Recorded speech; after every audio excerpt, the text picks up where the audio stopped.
Good evening, everyone, and welcome to the February 2024 Council Agenda Briefing. We acknowledge and pay our respects to the traditional custodians of this land, the Whadjuk people of the Noongar Nation, and their elders past and present. I would like to advise everyone that the audio recording of this meeting is being live streamed to YouTube. I request everyone to please turn off your mobile phones. I remind you that audio recording of the meeting proceedings and photography within the chamber is prohibited unless prior approval has been granted, and councillors and city officers are reminded to disclose any declarations of financial interests and interests affecting impartiality, and are requested to activate their microphones when addressing the meeting. So, with that, welcome. Item 1 is the declaration of opening, and I declare this meeting open at 1 minute past 6 p.m. Items for Council. Agenda items 2, 3, 6, 7, 8.1, 8.2, 9, 11, 13 and 14 will be dealt with at the ordinary council meeting to be held on 27 February 2024. That brings us to item 4, which is attendance. Item 4.1 is apologies. There's no apologies for this evening. And item 4.2 is approved leaves of absence. And Councillor Glenn Cridland has an approved leave of absence for the period of 19 February 2024 to 1 March 2024 inclusive. That brings us to item 5, which is declarations of interest. There's a few here, so bear with me. Mayor Greg Milner, that's me. I've declared an impartiality interest in item 10.1.1 as I'm a former co-patron of Wesley and South Perth Hockey Club. Councillor Hayley Prendeville has declared an impartiality interest in item 10.1.1 as myself and my family are members of Wasps Hockey Club. My involvement extends to numerous committee positions, currently Minky Coordinator. Councillor Mary Choi has declared an impartiality interest in item 10.1.1 as my husband has been a past member of the Wasps Hockey Club and a volunteer coach, and is also a Wesley College Old Boy. My sons have played for the Wasps Hockey Club and they also attend Wesley College. Mayor Greg Milner, again, that's me, has declared an impartiality interest in item 10.3.4, and the reason for that is my son used to attend Conan Road Kindergarten. I've also declared an impartiality interest in item 12.5 because, once again, I'm a former co-patron of Wesley and South Perth Wasps Hockey Club. Councillor Hayley Prendeville has also declared an impartiality interest in item 12.5 as myself and my family members are members of Wasps Hockey Club. My involvement extends to numerous committee positions, currently Minky Coordinator. And Councillor Mary Choi has also declared an impartiality interest in item 12.5 as My husband has been a past member of the Wasp Hockey Club and a volunteer coach, and is also a Wesley College Old Boy.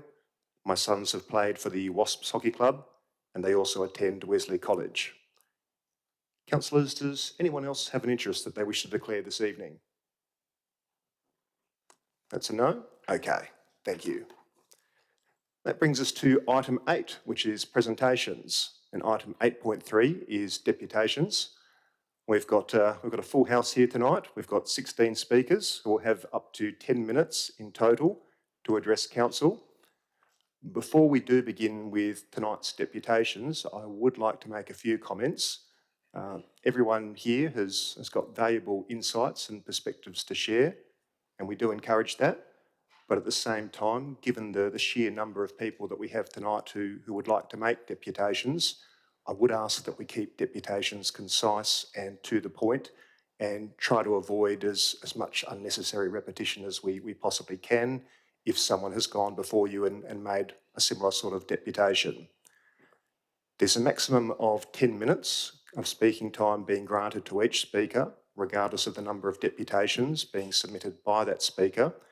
And I understand that governance has been in touch already with those of you who have submitted 2 deputations on different agenda items, and has requested that you consolidate them into a single presentation with a maximum speaking time of 10 minutes.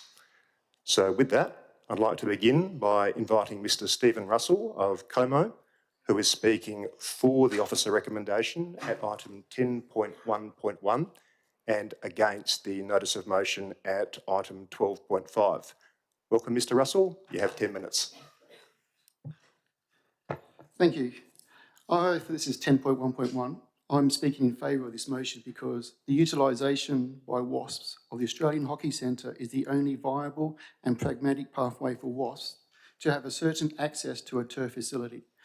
The utilisation of the Hockey Centre may be viewed as a compromise by WASP, but as the adage goes, a bird in the hand is worth 2 in the bush, and therefore for WASP to be so against this option, considering the multiple risks of successfully implementing the Collier facility, is so unreasonable. I say unreasonable, as the City Officer's report states, WASPs reaffirmed that their aim continues to be focused on establishing an all-inclusive hockey facility on one site. WASPs reiterated their position was that any outcome at the High Performance Hockey Centre would be a compromised solution, and that Collier Reserve Collins Oval is the best solution for a holistic WASP facility. However, WASP's position of such a non-compromising commitment to a Collier facility does not seem to be shared by Wesley College, which is the WASP joint venture partner at Collier. Wesley have noted to the City that they are still in discussion with Hockey WA to accommodate their needs at a future Australian Hockey Centre. So let me put this into context. Wesley College are entertaining the option to go to Australian Hockey Centre. That is, unlike WASPs, Wesley are not fully committed to the Collier facility. And if Wesley decide that the Australian Hockey Centre is the better solution, then it is highly unlikely that Wesley will contribute the 50% capital funding towards the $14.8 million facility at Collier. In effect, the Collier facility will not be a going concern. I therefore ask Council to note that Wesley, by not fully committing to continuing with the Collier facility, as a real risk for WASP's non-compromising approach to having a Collier facility. So notwithstanding what I've just noted, let's compare the pair with respect to 3 fundamental elements. 1, WASPs do not need to fund the construction of the hockey centre, whereas the Collier facility requires WASPs to find $7.4 million capital. The $7.4 capital funding shortfall needs to be put into context when the Department of Local Government, Sports and Culture have stated, given the anticipated capacity of the Australian Hockey Centre, the development of a community-level, standalone synthetic turf in close proximity to the centre would be viewed as a low priority through the department's existing funding programs. To me, this reads not a snowball's chance of getting state funding for the Collier facility. There is therefore a big question mark to the sourcing of this $7.4 million funding shortfall that a community sports club needs to find. 2, WASPs do not need to fund any asset maintenance expense at the hockey centre, whereas the Collier facility requires ongoing facility maintenance funding from their operational budget. This includes replacing the synthetic turf carpet at $450,000 every 9 years at today's value. It should be noted that the WASP operational cost model shows a $92,000 deficit in year 18 to replace the turf assembly, and therefore currently a non-sustainable model with respect to renewal of assets. 3, the hockey centre is baked in, being fully supported by the state government and Hockey WA. It will happen. However, the Collier facility requires approval from the Minister of Lands and a development approval from the West Australian Planning Commission. For the former, the city have noted the proximity of the land to the proposed new high performance centre would likely be considered during this process. That is, there is a level of uncertainty for minister approval. For the latter, the city have noted there are a number of conditions that need to be satisfied for approval to be granted, and when viewed, there are indeed a number of challenges for WASP. Hence, with regard to the state government's decision making the hockey centre is a certainty, whereas the Collier facility is simply not a certainty. When the aforementioned elements are viewed in an objective manner, then WASP really need to continue discussions with Hockey WA, with the city, and do so in good faith. I believe WASPs owe it to themselves not to be so uncompromising and to have a mature, objective discussion with itself by looking at all the risks and assessing such. View the hockey centre as an opportunity rather than a hindrance and take the bird in the hand. Otherwise, the club runs the risk of having nothing, or at best the crumbs from the hockey centre table when other stakeholders seize the opportunity and get their requirements in first. Thank you. Thank you, Mr. Russell. Councillors, do we have any questions for Mr. Russell this evening? No. Thank you for your deputation, Mr. Russell. Oh, Mr. Russell, were you also doing 12.5, or is that the total deputation? Come back up. You've still got, I think it was 5.5 minutes left.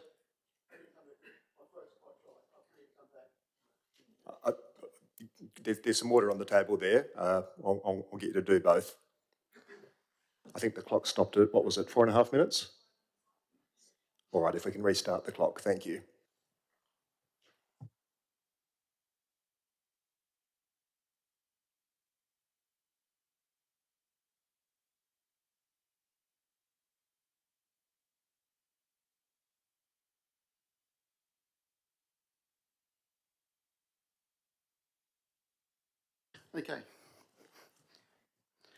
Okay. Councillor Waugh, in her motion, only talks of the WASP Hockey Club, thereby neglecting to note Wesley College, which is a private school, as the other significant joint venture partner in the relocation to Collier Reserve. Hence, as this motion does not note Wesley College in any way, then it is not wholly upfront with the community that it ought to be.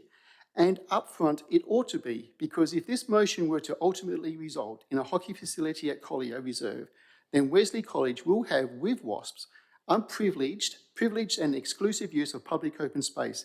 In addition, if the WASP business model was to be followed, which is the only model available, then the City of South Perth ratepayers will also in effect be indirectly and significantly subsidising Wesley College in their private operations to market hockey to their clients.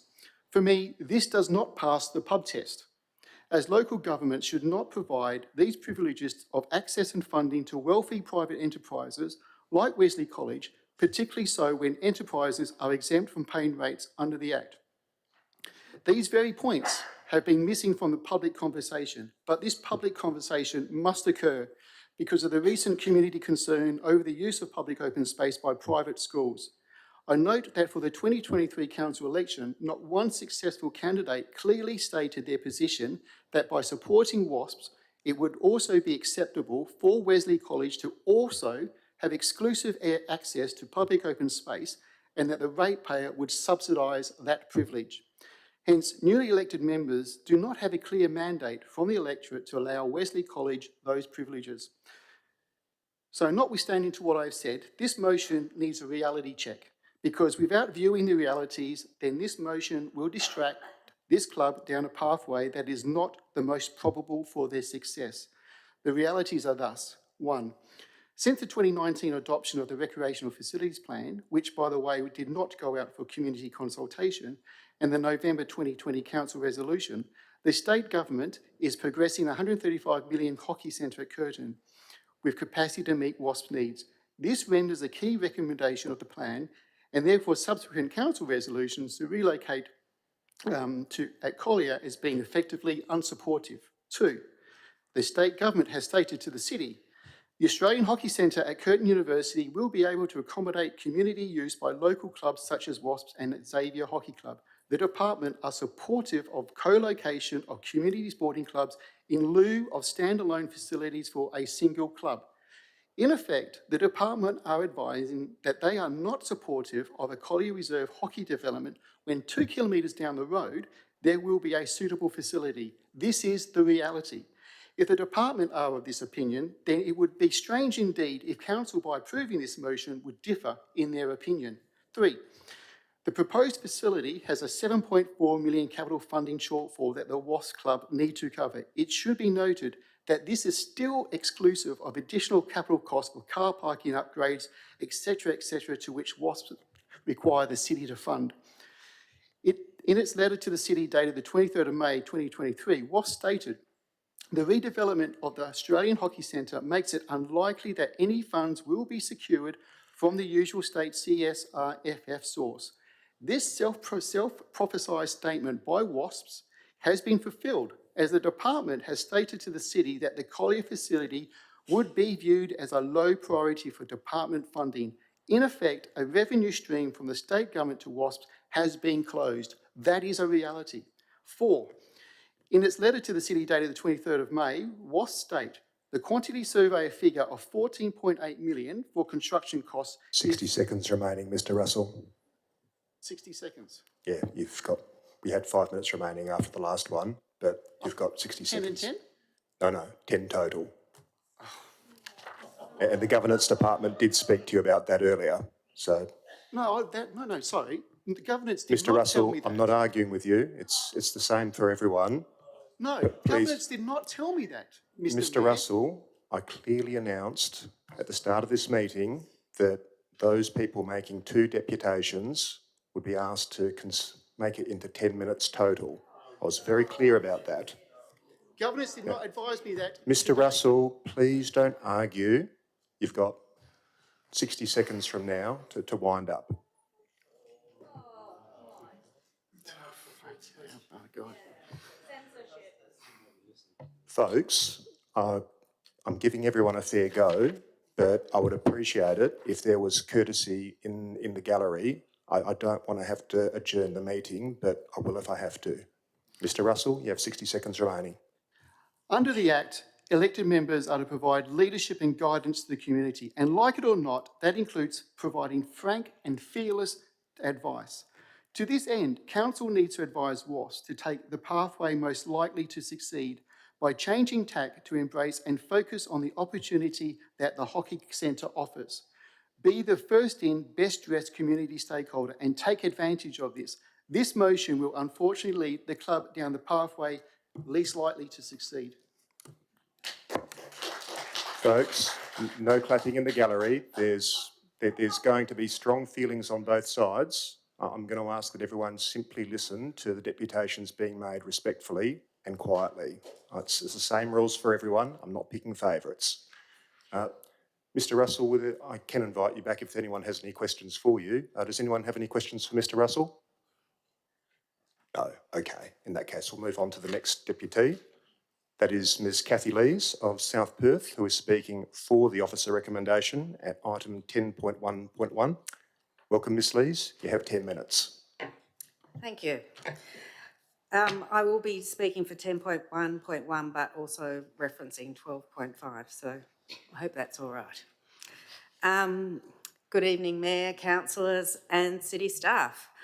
I am making this deputation on behalf of the South Perth Tree Canopy Advocates, over 800 members, in relation to item 10.1.1 and 12.5 on this month's council agenda, and the ongoing negotiations to address the Wasps Hockey Club needs. From the outset, I would like to make it clear that SPTCA is supportive of active recreation and its many physical and mental health benefits, and recognises the important role that WASPs plays in the community. We also recognise that negotiations between the club and the city have now extended over many years, and we are relatively new to the conversation. Notwithstanding this, SPTCA is opposed to loss of tree canopy within the city of South Perth. For whatever reason, given our overall canopy in the city of South Perth is currently less than 16% and declining every day with ongoing development and the impact of the polyphagous shot-hole borer. SPTCA supports the city's recommendation in item 10.1.1 that the Chief Executive Officer continue working with the Wasps Hockey Club and Hockey WA to determine how the Wasps Hockey Club needs can best be met at the Australian High Performance Hockey Centre.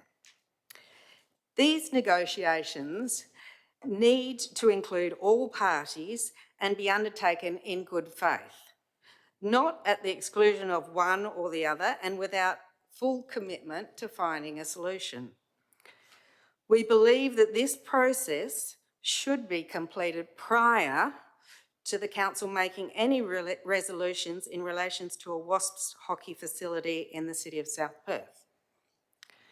We are concerned that the motion raised by Councillor Waugh in item 12.5 is premature to the process that is already underway, and it will negatively influence the sincerity and success of these negotiations with Hockey WA. We believe that the duplication of synthetic turf facilities at Collier Reserve should be avoided due to the extremely likely loss of tree canopy that will result, the urban heat and other adverse environmental impacts of synthetic turf, including such things as its impermeability to water, its toxicity to soil microbiology, and the contaminated runoff that it releases. The reduction in publicly accessible open space for all that will result, and the relocation of existing users. The trees in and around Collier Reserve provide significant amenity, and SPTCA requests the maintenance and expansion of tree canopy on and around the reserve, not a reduction. Amongst their many essential functions, trees provide important shade and cooling for all those who use the park, and habitat for the endangered carabees and red-tailed cockatoos and other local wildlife.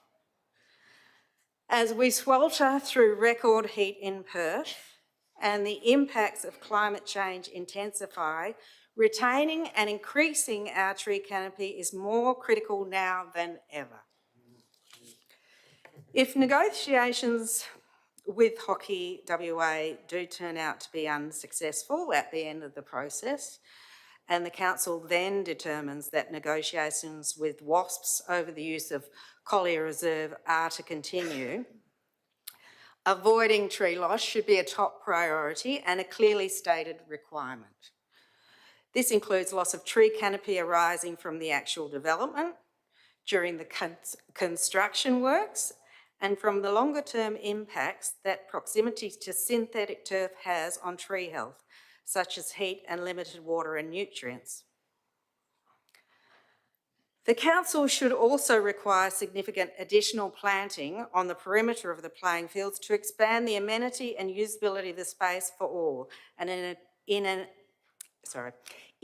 attempt to offset the significant heat impacts of the synthetic turf. Finally, it is worth noting that Como Secondary College has an elite hockey program. It currently has no synthetic turf facilities either, and is planning a similar facility as part of the school's refurbishment and upgrades. A facility shared between Como Secondary College and the WASPs looks to have significant merit and is something that we would strongly encourage the city to pursue with WASPs and the college. What we don't want is an excess of new synthetic turf pitches in and adjacent to the City of South Perth local government area, including 4 at Hockey WA and potentially 1 at Como Secondary College and 1 at Collier Reserve.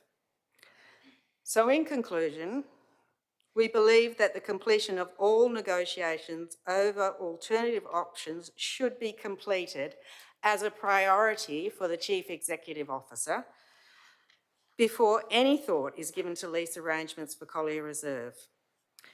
Thank you for your time and consideration of SPTCA's concerns. Thank you for your deputation, Ms Lees. Councillors, do we have any questions for Ms Lees this evening? No, thank you very much. I'd now like to invite Ms Kay Poe of Como, who is speaking for the officer recommendation at item 10.1.1 and against the notion at item 12.5. Welcome, Ms Poe. You have 10 minutes. Perhaps as you're going through your 10 minutes, let us know when you're speaking to 10.1.1 Sure. and then 12.5. Can I please clarify though? I did speak to governance, Morgan, this afternoon, and he did check, and that I said I'll try to complete it in 10 minutes, but because I've already prepared 2 deputations, it might just go over a little bit. I've got to be fair to everyone. It's got to be 10 minutes total. We do have a lot of people who want to make deputations tonight. So it is 10 minutes total, I'm afraid. Councillor Choi? Yes, thank you, Mr Mayor. I'm just referring to the standing orders, which I know generally don't apply to agenda briefings, but under clause 6.12 of the standing orders, Local Law 2007, council may meet to hear public submissions, which I believe is the council agenda briefing. And under subclause 5, it does say, at a meeting held under subclause 1, each person making a submission shall be provided with the opportunity to fully state his or her case. I'm just raising that. That's got nothing to do with the time limit though, Councillor Choi. Yeah. Yeah, thank you. You have 10 minutes. All right. Please proceed, Ms Poe. Sure. Good evening, everyone. I'm a resident of the City of South Perth, and speaking on behalf of the Friends of Collier Reserve, I would like to express our strong support for the office's recommendation for this agenda item. As councillors would know, the city has repeatedly emphasised that there is a shortage of public open spaces within our district. They've indicated that this situation is expected to worsen over time due to the challenges of developing new spaces and the high cost of acquiring them. As such, the clear solution lies in optimising existing public spaces by sharing them among various users. But it seems this message has fallen on deaf ears with the Wasps Hockey Club, who believe they are entitled to exclusive access to valuable public open spaces. Concerningly, some councillors have also adopted this viewpoint, arguing that since many of our community facilities are single-use, the hockey club are entitled to their own exclusive facilities. The club and its supportive councillors need to understand that there simply isn't enough land available. While allocating land exclusively to community groups may have been acceptable in the past, this practice is no longer tenable. The district is denser than ever, with population density set to increase further due to infill. There is insufficient space to meet the growing demand for such spaces. The best and only viable option for the club's needs is abundantly clear: the High Performance Hockey Centre. I spoke directly with Hockey WA last week, and they have confirmed that the hockey centre would house 4 world-class synthetic turfs that would double their current capacity. The centre will not only cater to elite athletes and the national team, but will also serve as a community hub for schools and other local clubs. Access to this state-of-the-art facility will offer numerous benefits to the club members, including top-tier amenities and opportunities to interact with elite athletes. It will also provide revenue-generating opportunities and the capacity for growth. In the same conversation with Hockey WA, they stressed that WASP is a valued patron of the facility and that they will continue to be welcome. Additionally, they indicated that the substantial operational costs, which includes the periodic replacement of the synthetic grass every 8 to 10 years, means that they could not survive without the patronage from the community. This underscores the substantial running costs associated with hockey turfs and raises concerns about the club's capability to effectively manage such a facility. It highlights the potential financial risks involved with the club having its co-located hockey facility. By utilizing the high-performance hockey center, the city can avoid investing in redundant infrastructure and mitigate financial risks. Supporting this motion aligns with the principles of optimizing public open spaces, maintaining fair access to the broader community, and promoting sustainable environmental practices. While some councillors have raised concerns about the distance parents must travel for their children to access synthetic turfs, it's important to note that many parents face similar challenges with their children's sports and recreational pursuits. It is unrealistic to expect the city to provide all the facilities they need within the district, and converting public open spaces for exclusive use is not the solution. We firmly believe that the city's recommendation offers a solution that meets the needs of both the club and the broader community. Therefore, we urge councillors to vote with public value in mind by endorsing this motion. On behalf of the Friends of Collie Reserve, I would like to express our strong opposition to the motion requesting the city to negotiate a lease agreement at Collie Reserve with Wesley South Perth Hockey Club. It is important to note that Friends of Collie Reserve submitted a petition with 480 signatures opposing the proposed development. This significant petition that was submitted to Council on December 14, 2021 is directly relevant to the agenda, but it was not acknowledged or included in the report. Therefore, we sincerely urge councillors to consider this petition before voting. We are deeply disappointed to learn about this motion, which seeks to resurrect a matter that has already been duly resolved and closed. This has left us feeling blindsided, and for certain, we know that many in the community share this sentiment.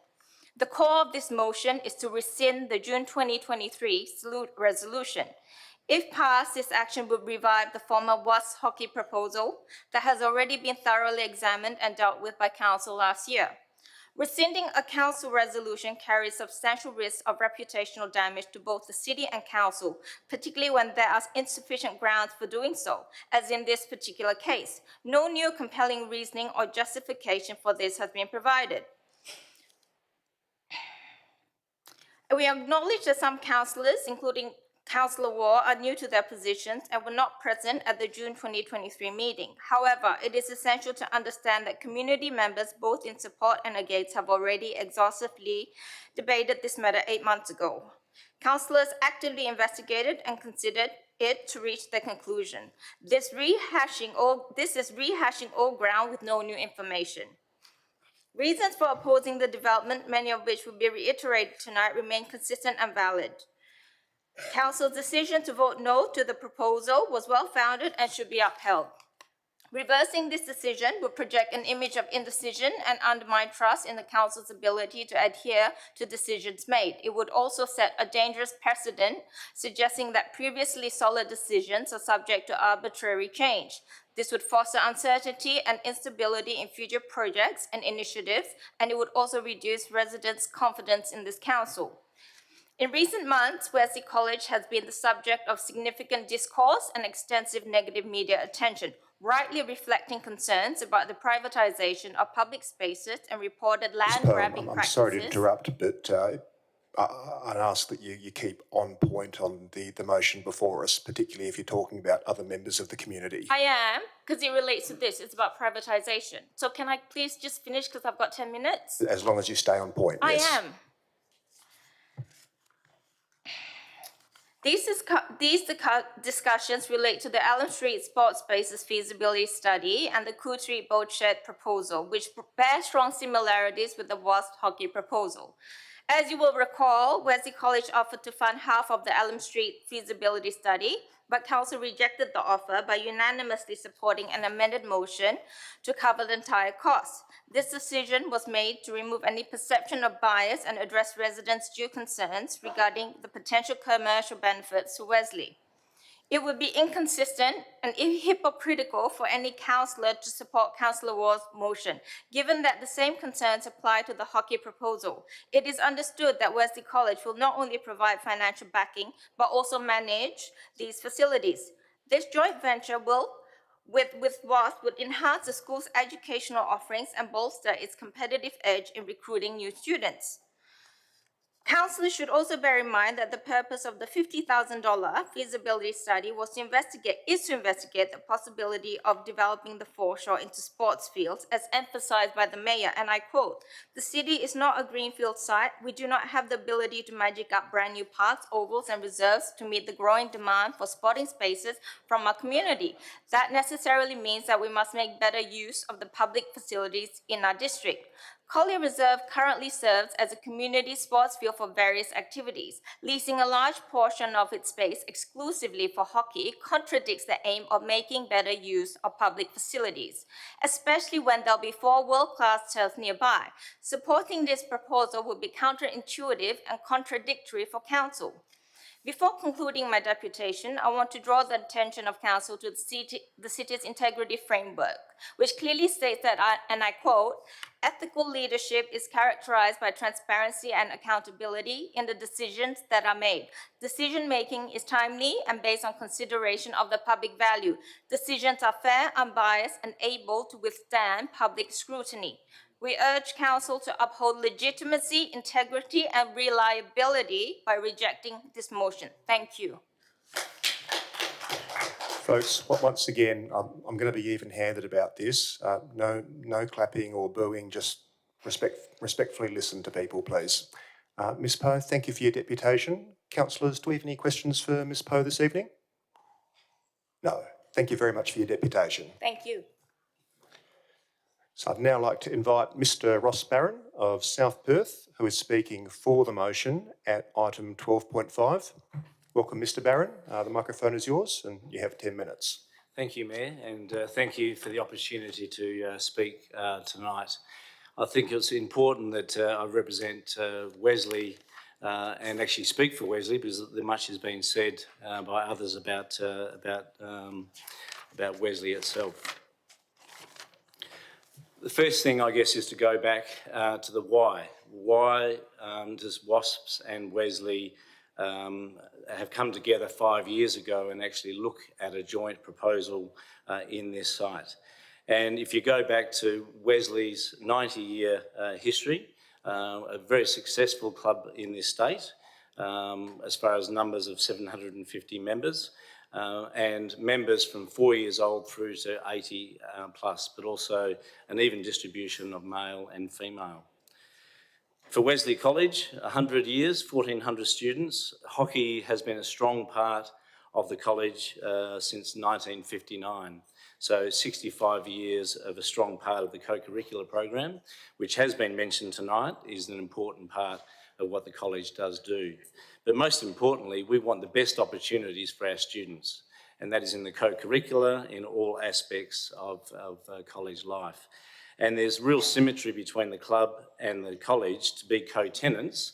The fact that you've got two larger groups that can work and be symbiotic and work so well together, but also for our children, it's a wonderful window to actually join a club, and a club that they can be part of for life. So being part of something, a sporting organisation for the rest of their life, particularly if they live in that area.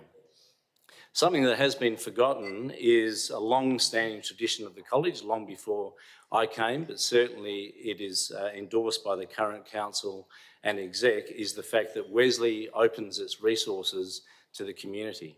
And researching this, particularly with our new build coming on this year, I know that we use or allow our resources to be used by more than any school that I know of in this state, and I would even go as far as a university. You talk about our swimming pool. It's the only swimming pool in the local area. At the moment, we have 13 young people. Most, probably 80%, are not Wesley students who are part of the Learn to Swim program. We have 200 young people who are part of the squad swimming. Most are not Wesley students. We have 250 members who actually recreationally swim at that pool. as well as 70 members of a water polo club. Again, most are not Wesley students. And quite often the narrative is that we open our resources to make money. I can assure you, if it was a financial decision, we would not be opening our resources. To hit the pool at the moment is $400,000 a year. We actually lose money by opening the swimming pool and opening our resources, but we know the strength that it adds to our college and also the fact that it makes the community much stronger as well. Other examples, tennis courts are hired. We know that Hensman Park overflow into there, Redbacks Basketball Club, Martial Arts Club. The sports club is used by local residents. There's a volleyball club, a badminton club, yoga, Pilates, which again are not Wesley community, but they can actually use the facilities. Also the church, the chapel, with funerals, weddings and confirmations. The campus opens at 5:30 and closes at 10 o'clock at night.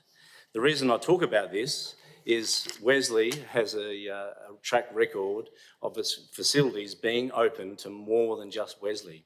And I've heard Como being spoken about tonight, but I can assure you with the conversations I've had with their development that a hockey turf is not part of what they're looking at. So again, that's a local school that can work with us that would be able to use this resource. One other thing that has been spoken about is the Hockey WA new facility. That the fact that we are in negotiations and will talk with Hockey WA, but it's worth understanding the fact that WASPs and Wesley are one school and one club. Hockey WA represents dozens and dozens of clubs in this state, and many clubs want to have a permanent home at that facility there. So to say that WASPs and Wesley will actually get that turf is very simplistic, and there's much that has to be debated before that actually comes about. But that is happening in good faith. It's been spoken about the ability to pay back a turf. There are many clubs, and the most successful clubs in this state, who have a home where they have their own turf, their own clubhouse and grass grounds. The business model of them is being able to service the debt of replacing the turfs over the last 3 decades has been very successful. So there is a business model to say that it is financially viable for WASPs and also Wesley. What most of those clubs don't have is a college that would halve that replacement cost. So the business model about replacing it works without having a second group that can help. The last thing with the actual state centre is there is a hierarchy. The national teams get first priority. It's a reality, and I'm living that right now, trying to get access to the facility. The state teams' high performance are next on that hierarchy. That's a reality. And then what's left is for the clubs to try and get whatever is left. From Wesley's point of view, we still support this motion tonight. We are still 100% in step with WASP with this proposal. Our council 100% will help fund this if it does happen in the future. Thank you for the opportunity. Thank you, Mr. Barron. I might just see if anyone wants to ask you any questions before you resume your seat. Maybe they will, maybe they won't. Councillor Brenda Abrandis. Thank you, Mr. Mayor, and thank you, Mr. Barron, for your deputation. Just a couple of clarifying questions. You mentioned that it is a one facility operation between Wesley and WASPs. So is this a joint venture arrangement? Is that how it'll actually appear with regard to any lease arrangement? Regarding the legal arrangement of co-funding, we have an MOU that it would be co-funded and both co-tenancy of that. Okay, thank you. And with regard to the $7.4 million that's indicated with regard to capital costs right now, who would be funding that? Would that be Wesley or would WASP be contributing towards that? Our agreement is whatever the final cost for the development would be 50-50. Okay. And so obviously you're aware that WASP have capacity to contribute capital? Of the 7.1, again, there's the chicken and the egg. Once there is a proposal there, then as a club, they can go to their constituents to fundraise that. Excellent, thank you. And just with regard to your modelling, I'm not sure how advanced it is, but with regard to the operating costs, have you indicated or had a look as to what the net cost would be per annum? And again, it depends on the size of canteens, bars, but there are business models of existing clubs that have that operating profit every year with a positive EBITDA that they can have a sinking fund to pay for a turf in 8 or 9 years. Okay, so your modelling does include the turf replacement. Yeah, I mean, my previous school had an association with a club and, 20 years involvement there, and it works very, very well. So the model does work. Thank you. Councillors, any further questions for Mr Barron? No. Thank you for your deputation, Mr Barron. I'd now like to invite Ms Samantha Hammond of East Victoria Park, who is speaking for the notice of motion at item 12.5. Welcome, Ms Hammond. The microphone is yours and you have 10 minutes. Can I bring my dad up with me? Of course.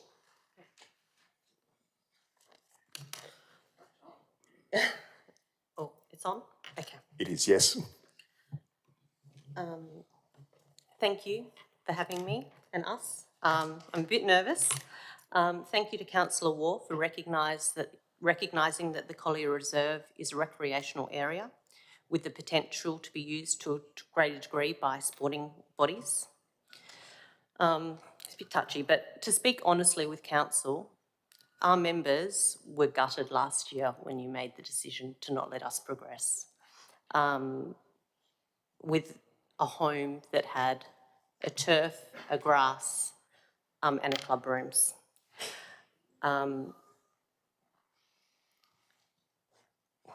We felt it was a bit of a breach of trust as one of South Perth's biggest sporting community groups. In our opinion, the process was not handled very respectfully and we felt let down and sort of dismissed, basically. I'm really pleased that this 2024 Council, through motions like this, is demonstrating that they are listening to the requests and needs of their community. I'm hoping that a motion to tender at the Collier Reserve is the start of City of South Perth rebuilding trust and creating transparent opportunities and pathways for community bodies and recreational-based initiatives to grow and thrive. I'm hoping that this motion, if considered favourably, will be an opportunity, I understand that it's not a guarantee, for our club to try again, to move forward with trying to establish a true home for all our members at Collier Reserve. I'm here today representing my club, myself, my family. The story I tell is very similar to many other families within our club and their intergenerational cycles. So while I'm speaking to my experience, please know that there are many, many other families within our membership who could also speak tonight in support of Councillor Waugh's motion for Collier Reserve. Sitting by me this evening is my father, Stuart Calder, who has lived in the city of South Perth for his entire life.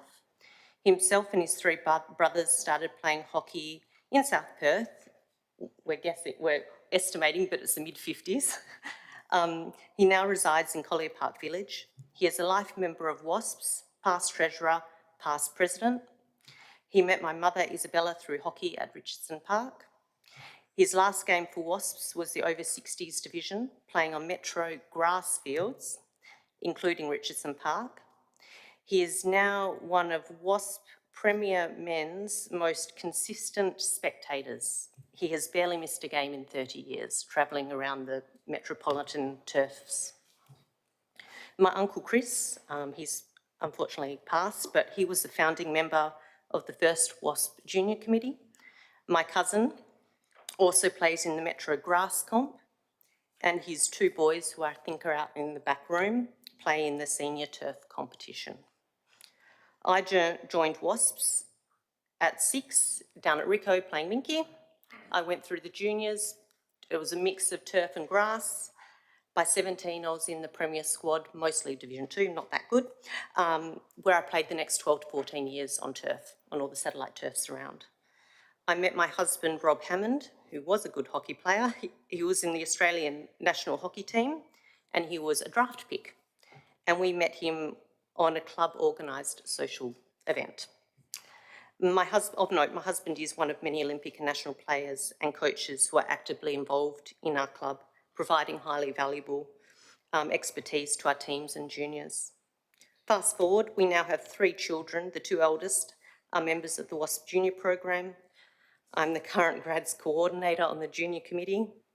And I am personally able to continue playing hockey and be connected with my chosen wonderful community of women, lots of them who are here today, by playing in the Grass Metro competition and in the midweek Masters competition on turf. I've played with some of these women since juniors. Of note, the grass Saturday comp is the only consistent scheduled turf, only consistent Saturday times. When you play on turf, you play anywhere, anytime. When you play Saturday grass comp, it is always 2 o'clock or 3:30 on a Saturday. It makes it very accessible and easy for busy people to play. And also grass is a lot easier on the body. Similar to my youth, my kids are with me at Richardson Park for every home game, living off salt and vinegar chips, playing outside, playing with other kids from visiting clubs and our own, under the supervision of the WASP Village. It is a core memory of my youth. That's how I grew up. Very rare, and I'm so pleased that my children can experience the same safe community. So as you can see, my dad and I, over the past 70 years combined, have run the scope of what our club can provide.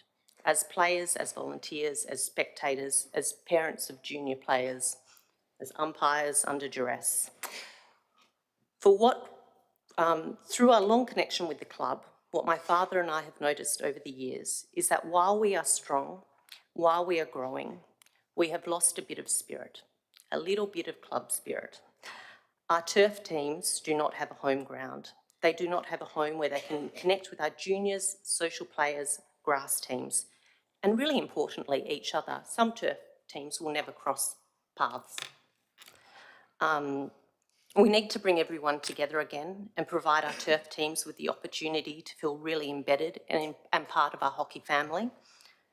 Because by being so disjointed and spread over satellite turfs, they are missing out on the gold, they're missing out on the really special stuff that makes a community. Like our club has done so many times in the past, we need to adapt, progress, and do whatever we can to have a true home and thrive into the future. Turf, juniors, grass, club rooms all together is what we would like. We are not a mean or hostile club. We're actually very friendly. We don't want to displace other sporting groups or agitate residents. We are just seeking a home. I would like to take a minute to be clear on my messaging to council administrators and councillors to why I support this motion. WASP Hockey Club message has always been the same, and this was since I was on the senior committee in 2009 to 2012. We have always sought support for one home, a home for our turf players, grass players and juniors.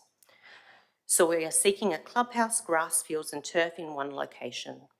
Why? To maintain our vibrancy, to keep our members connected, to allow us to thrive into the future. The City of South Perth themselves identified that Collier Reserve was the place that could accommodate our all-inclusive home. I support this motion as it gives our club a fair and transparent chance to find a home at Collier Park. I also support this motion because we are a society that needs human connection, positive hubs that encourage healthy lifestyles, inclusivity. They support, by just being there and being available, families and people. So if City of South Perth have a zoned sport recreational area, I don't know the technical, then it absolutely should be used to the very best of its ability. So we are here, we are WASP's Hockey Club, we are South Perth, and we are your community. We are a big community, in fact, one of the biggest clubs in South Perth, and we have consistently, like 14 years consistently, and respectfully been seeking support from the City of South Perth to enable our club to thrive by finding us a home. We have been clear, we have been patient, we have jumped through every hoop. Councillors, please favourably consider this motion. We understand that there is no guarantee, but it has the potential to give our club another chance to move in 60 seconds left, Ms Hammond. I'm going to nail it, don't worry. It gives our club another chance to move in sync with our membership and the direction of the sport. I'm asking councillors to please see this as an opportunity, a really good positive opportunity to provide appropriate and needed sporting facilities. Your community has been asking for it. Thank you very much for your time. Thank you very much for your deputation. Councillors, do we have any questions for Ms Hammond? No. Thank you very much for your deputation. Thank you. I'd now like to invite Mr Mark Kerrigan of Como, who is speaking for the notice of motion at item 12.5. Welcome, Mr Kerrigan. The microphone is yours and you have 10 minutes. Thank you, Mayor. Thank you, councillors, for taking the time to listen to us this afternoon. By way of background, I'm a 25-year resident of the City of South Perth and an equally long-term member of the Wesley South Perth Hockey Club, or WASPs. As a parent, a player, a junior coach, an administrator, and most recently as a life member. All of my immediate family have at one time or another been members of WASPs in a playing capacity. My three daughters all started playing Minky from preschool right through to the end of the junior program and beyond into senior ranks. My wife has played in the senior grass grades that Samantha was talking about, and I first played for the club myself on arrival in Perth to go to uni many years ago, and I'm still part of a Masters team. From 2016 to 2020, I was the club president, having also been the vice president for the juniors for a 3-year period prior to that. I've also served a 2-year term on the board of Hockey WA. So I come from at least a reasonably informed position in terms of what this means for WASPs. The club I entered all that time ago is very different to what it is today, however. Our home at Richardson Park in those days was buzzing with people at training on Thursday nights and game days on Saturdays. It's now a very different story, with most senior teams training and playing wherever they have allocated turf space. And it's important to note that we have something like 30 teams that play on turf between juniors and seniors. I've been actively involved in the club's pursuit of a home that brings together a clubhouse, grass grounds and an artificial turf for several years, both with the Collier Reserve proposal as well as our previous push to install an artificial turf at Richardson Park. And as someone who spent their formative years growing up in a country town, I know all too well the important role that sporting clubs play in bringing a community together. WASPs is one of the largest sporting clubs in the city, and as a result, has a significant role to play in building and maintaining a sense of community in South Perth. Our current situation, however, finds that ability to be very much under threat. And why is that? Well, the principal reason is that we don't have the opportunity to operate as one club.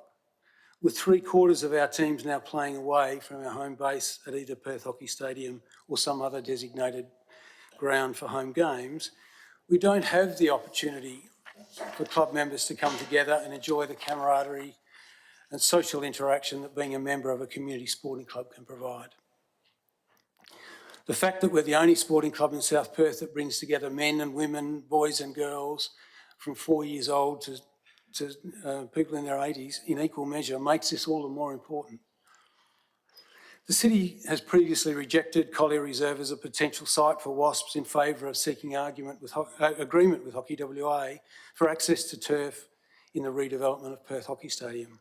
The fact is we're already a tenant of this site. We have been for many years. In fact, we've been playing hockey at Perth Hockey Stadium since it was opened. But that's not the point.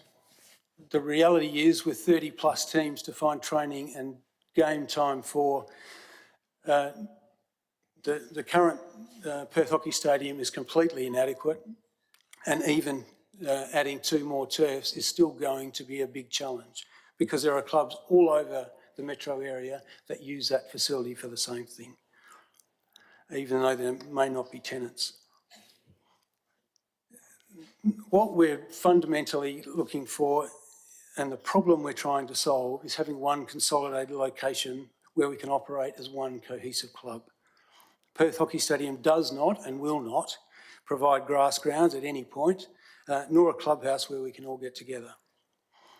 This fracturing of our teams across multiple locations also creates a number of operational problems for the club. While having a bar and canteen facility was once a significant source of revenue for the club, it now costs us more than it makes in order to have that available for those playing at Richardson Park. We continue to do it so that those that are still there have the opportunity to socially interact. At a time when we're finding volunteers is already hard enough, having club members playing across a range of venues and rarely, if ever, coming together means club members have more affiliation with their team than they do with the broader club in many cases, and therefore are far less inclined to put their hand up for club-focused roles. And I can tell you firsthand that the biggest challenge for a president is finding people to take up committee roles. Attracting sponsors becomes an increasing challenge when the only opportunity to promote them is at our home ground in Richardson Park, despite the fact that 2/3 plus of our teams never actually go there. It's very disappointing that the senior administration have chosen to recommend that this project not be allowed to proceed, largely on the basis that it's not deemed to be financially viable and that we haven't demonstrated that we have the funding reserves to suggest we can make this work. Well, the reality is you simply don't have the opportunity to operate a not-for-profit community sporting club on the basis of running up large surpluses every year to fund your future endeavours. We have deliberately targeted making small surpluses each year to ensure we're not pricing ourselves out as a sporting option against a lot of opposition. That doesn't, however, preclude us from fundraising via other means when an opportunity like this becomes a reality. And the reality is you cannot raise funds until that opportunity is firmly on the table. It should also be remembered that we've managed to survive for 90 years as a community club, which is a no mean feat. We've also been joint tenants at Richardson Park for over 60 years and have a very good relationship with the South Perth Cricket Club. Collectively, we've worked to sublet space for a gym business at the club rooms that helps both clubs with maintaining the Richardson Park building facilities. So while we haven't yet been able to confirm final funding or capital funding, we have a strong track record in this regard and can and will actively do so again in any relocation. It's also worth noting that being a tenant at Perth Hockey Stadium or playing at turfs all over Perth doesn't come free. The biggest single cost for this club is turf fees at all of those venues. That cost alone more than offsets the sinking fund that we would run to be able to replace turf carpets and so on. This motion gives us the opportunity to continue to progress what we see as the only remaining viable option to meet the needs of the club and ensure its long-term survival. Your administration has admitted there are no other available sites within the City of South Perth that meet the brief for what we need. And we know, and I know firsthand from being involved in that for a number of years, we've looked at every available option here. The fact that the City are suggesting that half of the sites they've looked at need people relocating, we need to remember that if we move to a new site, Richardson Park becomes available for use. That wasn't mentioned previously. The reality is this, it comes at no real risk to the City to support this motion. We still have a number of our own hurdles to jump before we can get this relocation to be a reality. Not supporting it, however, effectively shuts down the opportunity for WASPs to secure its long-term future by not giving us a chance to prove that this site can work for everyone. Thank you. Thank you for your deputation, Mr Kerrigan. Councillors, do we have any questions for Mr Kerrigan this evening? Councillor Brenda Abrandis. Thank you, Mr Mayor, and thank you, Mr Kerrigan, for your deputation. Just a couple of questions with regard to the finances. The replacement of the turf in today's money, dollar value right now, what would we be looking at to replace the turf? I'd probably prefer to defer that to Mr Lyle Kenny when he speaks. He's been more closely associated with those numbers than I have. Thank you. And with regard to the amount of funds that you'd need to fundraise, have you got a bit of an indication as to how much you'd actually need to raise to contribute to capital cost? Well, that will be directly determined by the final capital cost. We're not at all confident that the number that's been suggested is the final number, and indeed we have many options to be able to reduce that. So I'm not able to tell you that at this point in time. Thank you. Maybe I could phrase the question slightly differently. Your reserves right now to contribute for capital, how much would you have available as of now? Sorry, can you say that again? Yeah, your current reserves to actually contribute towards any capital construction, how much would you have? As I said during the course of my speech, our current reserves aren't what we're basing our ability to respond to fund this with. We've been actively in discussion about other fundraising efforts, but we have a surplus of $100,000. 100. Great, thank you. Any other questions for Mr Kerrigan, councillors? No, thank you very much for your deputation. I'd now like to invite Mr David Parker of South Perth, who is speaking for the notice of motion at item 12.5. Welcome, Mr Parker. The microphone is yours and you have 10 minutes. Thank you, Mayor. Thank you for the opportunity to address the council. I'm speaking in favour of Councillor Waugh's motion at item 12.5 of the agenda briefing. Personally, I'm really encouraged by the direction indicated in the motion, and I'm really happy to be here to provide my voice in support of the motion. I'm hoping that I can assist the councillors in understanding why this motion at this time is so important and so worthy. In my view, it's time for decisive action on this issue, and this motion is consistent with the best way forward.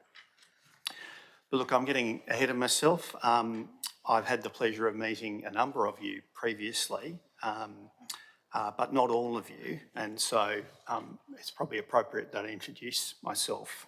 I'm a long-term resident of South Perth. I've pretty much always called South Perth home. I have lived in my current residence for 12 years, was married in South Perth, and each of my children, like me, and my father before him, was brought home at birth to a house in South Perth, and then educated in schools in South Perth, including being third generation South Perth primary school students. I'm also a long-term hockey enthusiast, some might say tragic.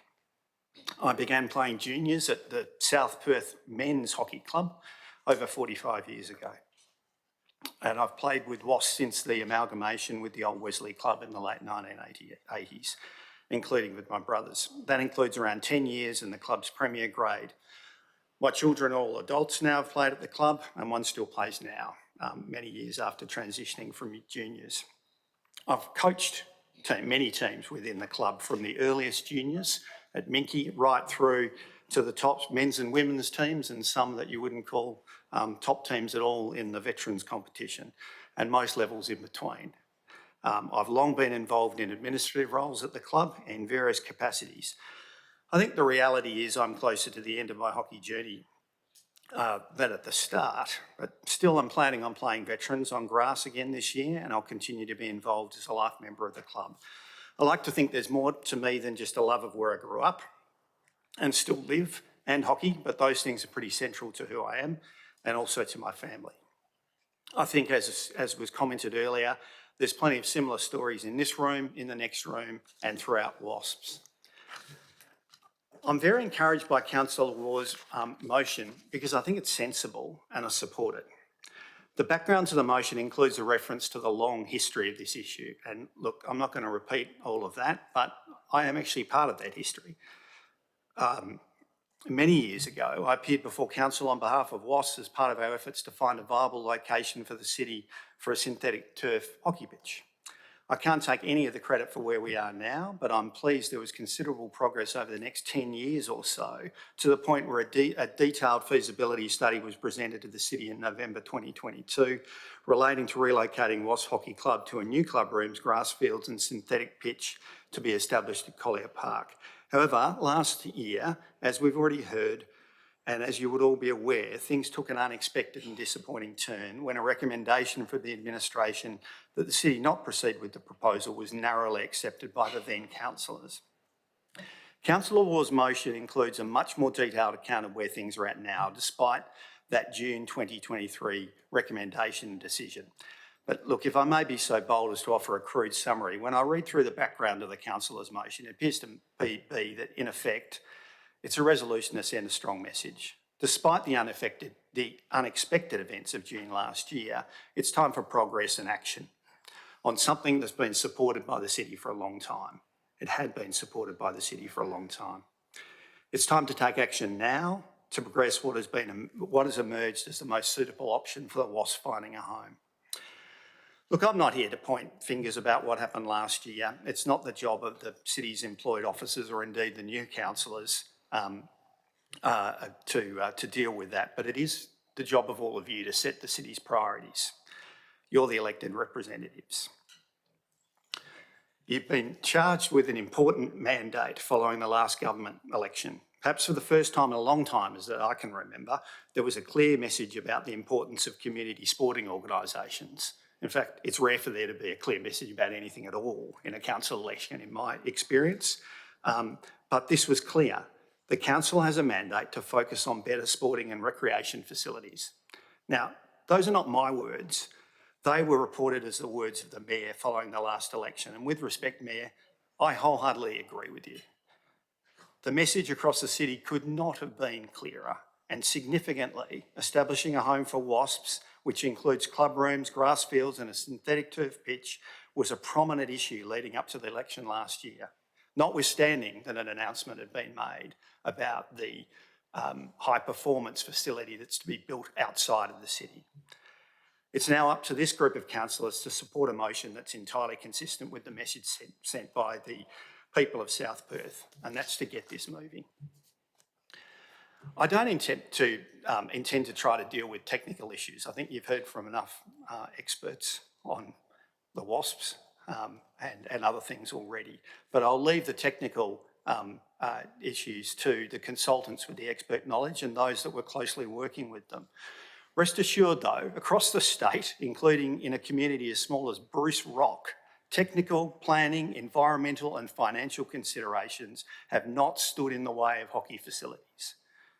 The issues are all solvable, and in recent times the homes have been established for Perth hockey clubs at Lakelands and at Warwick, with grass fields, club rooms and a synthetic turf pitch. They show that it can be done. It just requires the will. What I thought that I could add though today was a particular perspective on two issues. What's the club's aspiration and why is it important? The club's aspiration is simple. We need a home that meets the needs of all of our members. It's not simply for access to turf, to synthetic turf facilities, and that's a very important point. The reality we face as a club is that the technology of our sport's evolved. Like many other places, the high levels of Perth hockey competitions, they're played on synthetic turf pitches. But in many grades, including our youngest members and some of the older members, they're exclusively played on grass. So our club tries to cater for men and women of all ages and all abilities, and we've become, unfortunately, a club divided. Part of our club plays and trains in a wide variety of times on synthetic turf, often at PHS, but also at distant places like Rockingham, Southern River, Guildford, Joondalup, amongst others. And the other part plays on grass at Richardson Park. The various parts of our club now very seldom get together at our current home. Now, why does that matter? You've heard some of this already, but it goes to the heart of what a community sporting club is. It's not just about playing the sport. It's about more than that. The club has for over 90 years offered a place, literally and figuratively, where we could not only exercise, but where we could socialise and contribute more broadly. I've been fortunate to have been handed a legacy of belonging. It's an amazing gift. but it's a delicate thing. So many components go into maintaining that sense of belonging in that community. All sports are special, don't get me wrong. I've played plenty of other sports as well and been involved with other sporting organisations. But hockey is special in ways that lend themselves to fostering a deep sense of belonging in an active intergenerational community. Hockey's family, and Wasps is a great family, and it lives right here in South Perth. And that's the way it's been for me. I grew up in a sporting household in which hockey had a prominent place. In my early primary school days, I watched my late father and my brothers, my older brothers, play hockey. Richardson Park was central to that, and we've already heard on a Saturday afternoon, multiple teams, male and female of all levels, across generations, they filled the fields and spilled back into the club rooms and surrounds. Invariably, there's some intermingling, and there's more than the odd example of a new generation of Wasps born from parents who met in the club rooms. 60 seconds remaining, Mr Parker. Thank you. Now, in the case of my experience at Wasps Hockey Club, it's clearly been based around that sense of belonging and a place in which those interactions can occur, those small interactions. In order for that to occur, our club needs a home. We need a home, and we need a home that's ours. And this motion supports real progress towards the most viable option for that home. It's not perfect, but it is right for progress right now. And it says a lot about the predicament that we're in, that we're prepared to consider leaving our home at Richardson Park for a new home that meets our needs. It's one of the premier sporting precincts in the city, without doubt. But as has already been mentioned, if we left, it would create opportunities. I strongly urge you to support this motion when you vote next week. That's time. Thank you, Mr Parker. Councillors, does anyone wish to ask Mr Parker any questions about his deputation? No. Thank you very much for your deputation, Mr Parker. I'd now like to invite Ms Alicia Torrey of Como, who is speaking for the notice of motion at item 12.5. Welcome, Ms Torrey. The microphone is yours. You have 10 minutes. Thank you. Good evening, Mayor, councillors and members of the community. My name is Alicia Torrey and I'm a proud member of Wasps Hockey Club.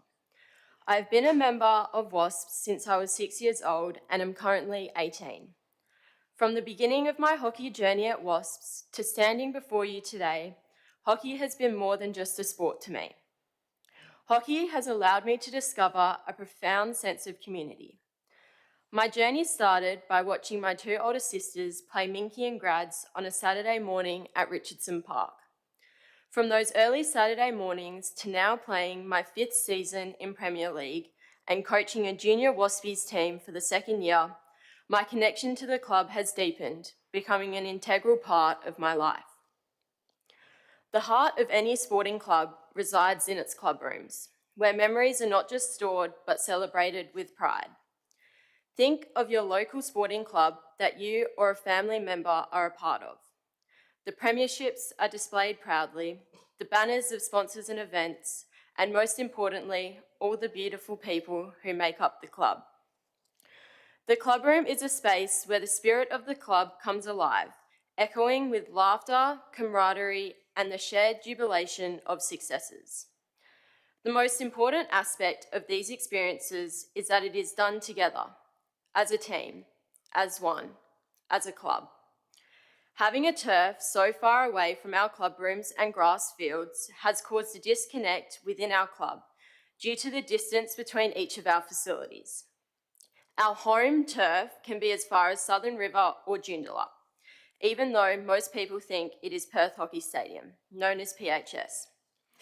It is not only causing disconnect within our club, but also families who have to split their time between differing locations due to unavailability of our so-called home turf of PHS.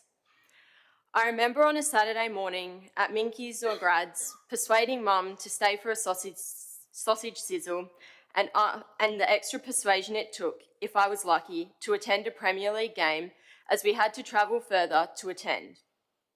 The day would have been perfect if I was able to see my idols play the sport we all love. At the end of the day, home is where the heart is, but sometimes our home is 30 minutes away from our heart, leaving a lack of connection in the club. In WA, we are fortunate to have the Hockey Australia program based in Perth, allowing us to witness Australian players in local clubs during their non-national duties and quite often after they retire, continuing to play for Perth clubs. This increases the hockey level of Premier League and allows junior athletes to see their hockey heroes play for their own club.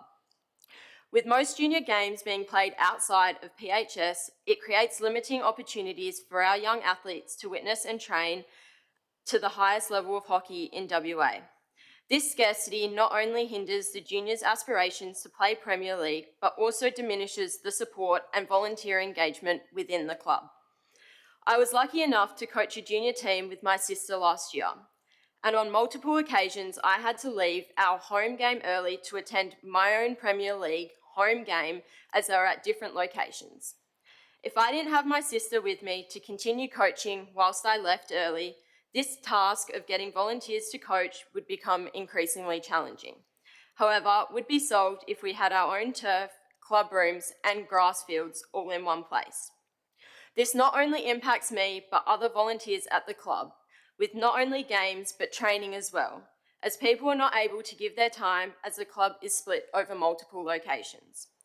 We are limiting our junior athletes the opportunity to strive to achieve goals they set for themselves, as role models are so important within our sport. The separation of juniors and seniors due to multiple locations of Wasps hockey has far-reaching implications beyond our club, impacting the wider community. The absence of visible role models and aspirations reduces motivation, which contributes to higher dropout rates in sport, therefore affecting health, well-being and community cohesion in the long term. PHS is not just home to Wasps, it is home to the Kookaburras, Hockeyroos and multiple other Perth clubs, including Curtin, Vic Park and North Coast Raiders. The developments to PHS are mainly and restricted to the Australian program to keep the home of hockey in WA. Although there is a community aspect to it, these turf developments are not for us and do not provide us with the resources and facilities we need to thrive as not only a club, but as a community. PHS is labelled the home of Australian hockey. It's time we get a home of Wasps hockey. Training is an important part of any sporting club. I'm lucky enough to live about 5 streets away from Collier Reserve and have my whole life. So quite often, that is my choice of oval to run on. Last year, we had to run on this grass before training, then drive over to PHS to complete our turf training. This proved, as you can imagine, quite inconvenient. It added extra time onto our training and also increased risk of injury due to our bodies cooling down and having to warm back up on the drive over. This is due to the facilities at PHS not catering towards what we need as a Wasps community. If we had grass and turf fields together, we would be able to run and train and also involve other juniors that would be training on the grass at the same time. By not having our own facilities, it reduces training time across all divisions. As another club has to use PHS, there's no availability, or the coach has to leave the grass facilities to get to their own turf trainings on time. By having our own home of hockey, this would increase the productivity of the club, but also the level of hockey, as it would allow us to have an increase in training time across the whole club community. It is an honour to be able to play with Olympians. From personal experience, having the likes of Steph Kershaw and Kalindi Comerford around our women's group added a depth of knowledge, drive and pure talent. Before I was playing seniors, I admired watching these players and wanted to train like and be able to strive to play like them. However, as a junior, only had one 45-minute turf training a week. By having our own facilities, it would allow athletes to be like their idols, allow the Olympians to be more involved in the club, and increase the overall community as everyone is banded together over one common goal.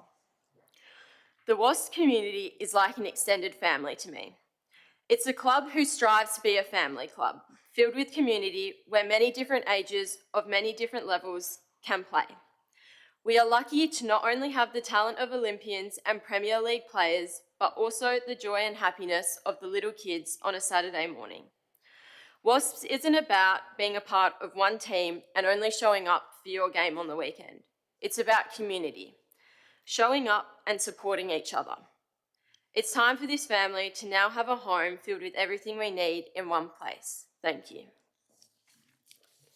Thank you for your deputation, Ms Tory. Councillors, do we have any questions for Ms Tory this evening? Councillor Prendeville. Thank you, Mr Mayor. Thank you, Alicia, for your deputation. I just have a really quick question. You've just gone through the junior ranks at the club. Have you witnessed or experienced the loss of players at your junior level to clubs that have their own turf? Has that been happening? Yeah, it has. It's happened quite often that senior teams, because they have more training time on the turf, so they have that ability to be able to train for, an hour and a half on their own turf, and they also have their own fuel as well. Thank you. Any further questions for Ms Tory this evening, councillors? No. Thank you very much for your deputation. I'd now like to invite Mr Lyle Kinney of Manning, who is speaking for the notice of motion at item 12.5. Welcome, Mr Kinney. The microphone is yours and you have 10 minutes. Good evening, Mayor and councillors.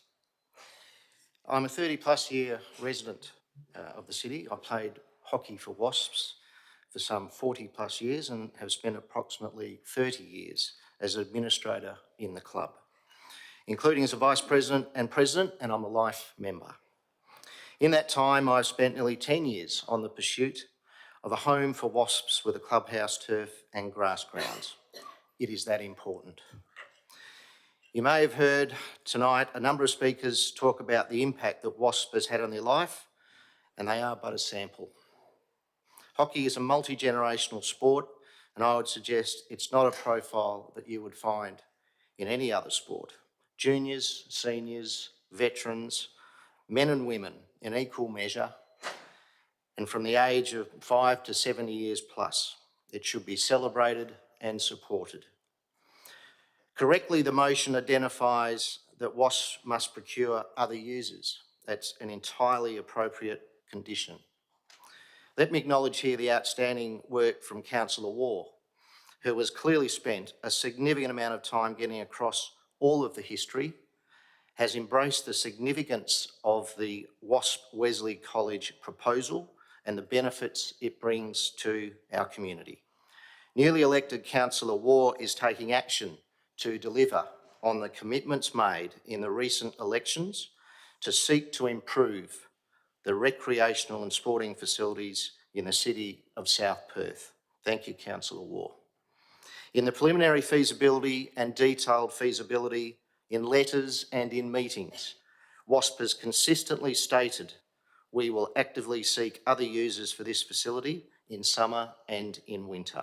It is in our interest to do so financially, and we fully recognise this facility will be a community hub and will benefit from multi-use. We embrace it. As an example, an earlier speaker, Mark Kerrigan, indicated, we have coexisted with the South Perth Cricket Club for 60 years at Richardson Park and a commercial gym in that same facility for the last 10 years. We have already invited the South Perth Baseball Club to use the change rooms and storage areas in the new facility.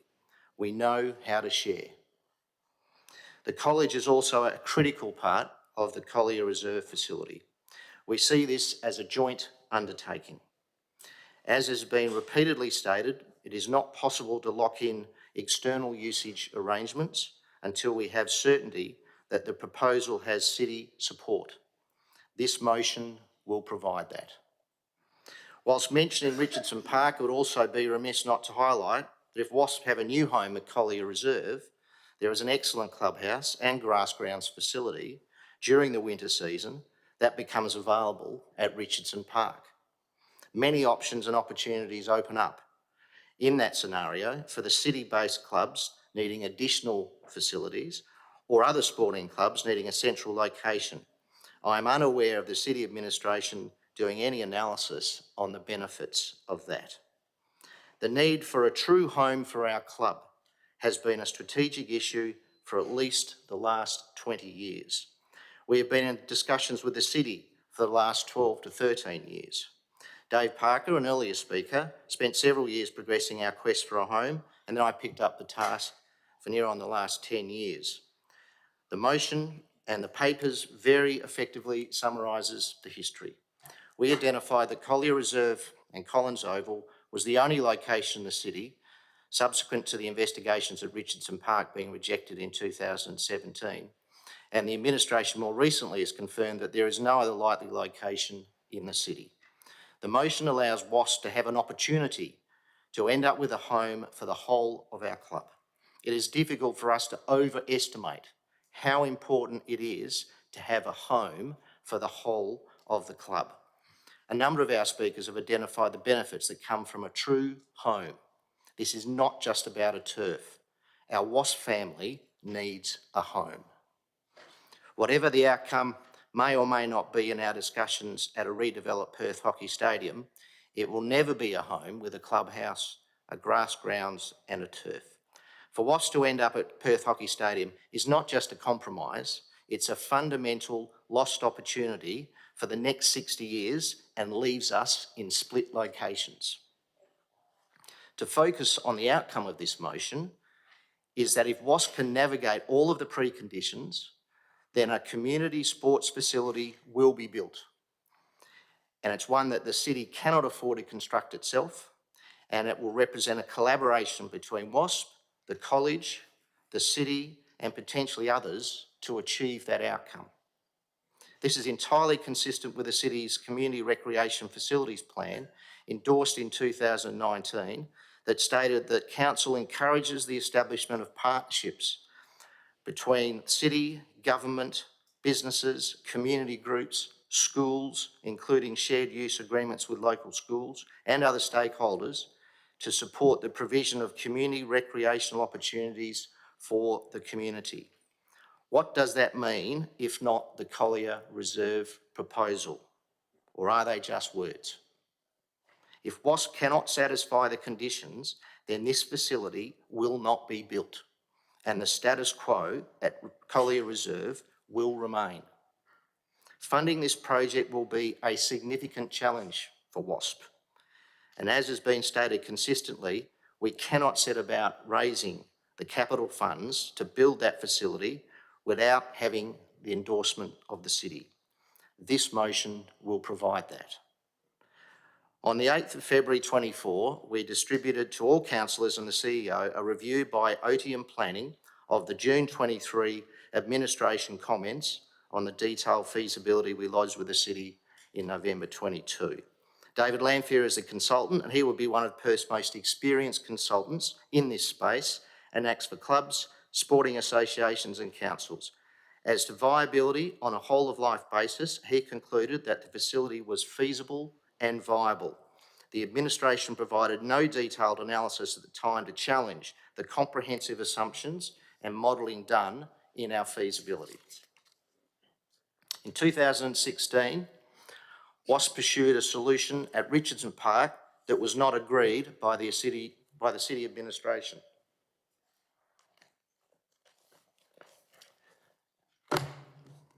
In 2019, the city endorsed the Community Recreational Facilities Plan that included a key recommendation for the city to work with WASP and the college to relocate WASP to Collier Reserve with a new clubhouse, turf and grass grounds.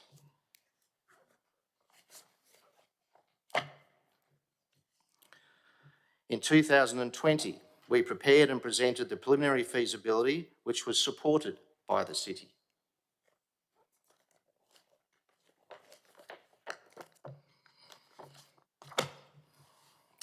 And in 2022, we presented the detailed feasibility,